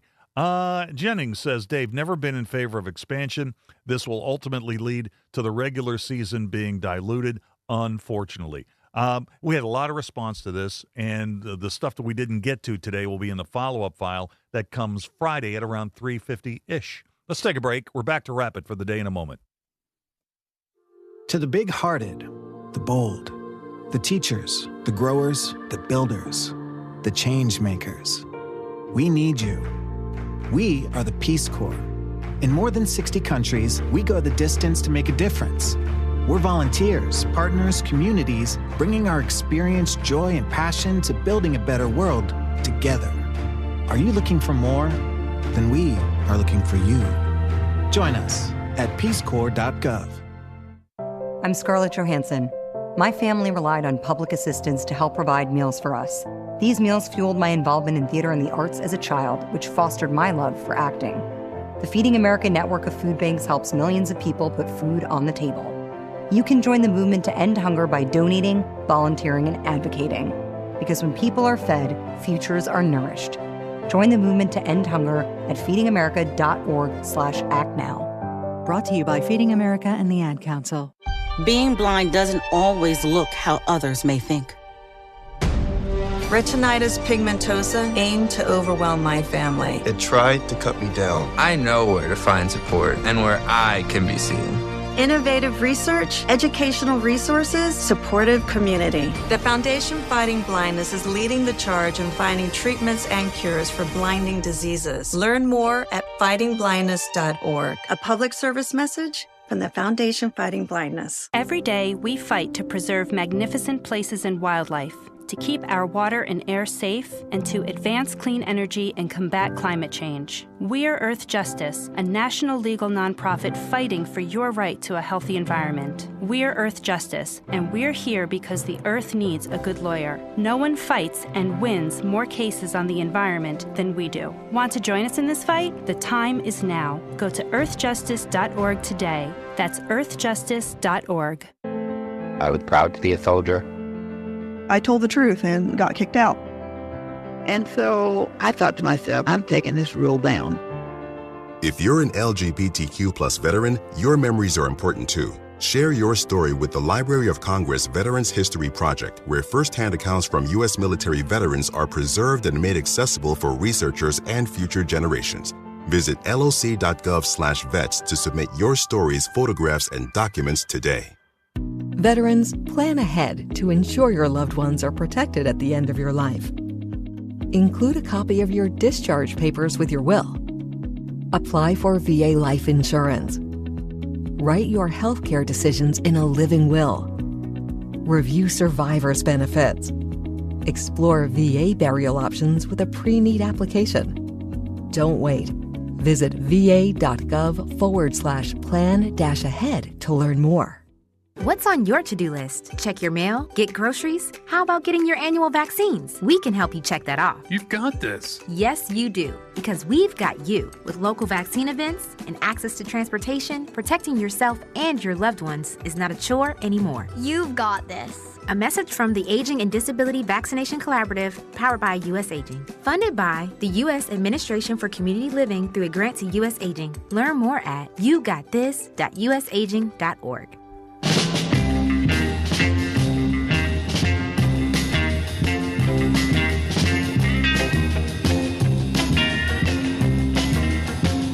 All right, folks, that's going to do it for the show today. We thank you so much for listening, sending your stuff in for the question of the day and a whole lot more. Stay tuned for the news at the top of the hour. Sportsline is on the other side. My name's Dave Weekley. I will talk to you tomorrow, beginning at 3:06, right here on Metro News, the voice of West Virginia.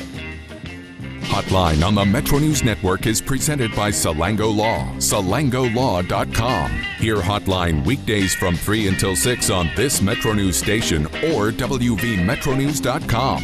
Visit the site or your favorite podcast service for past shows and features. This has been Hotline, presented by Salango Law on Metro News, the voice of West Virginia.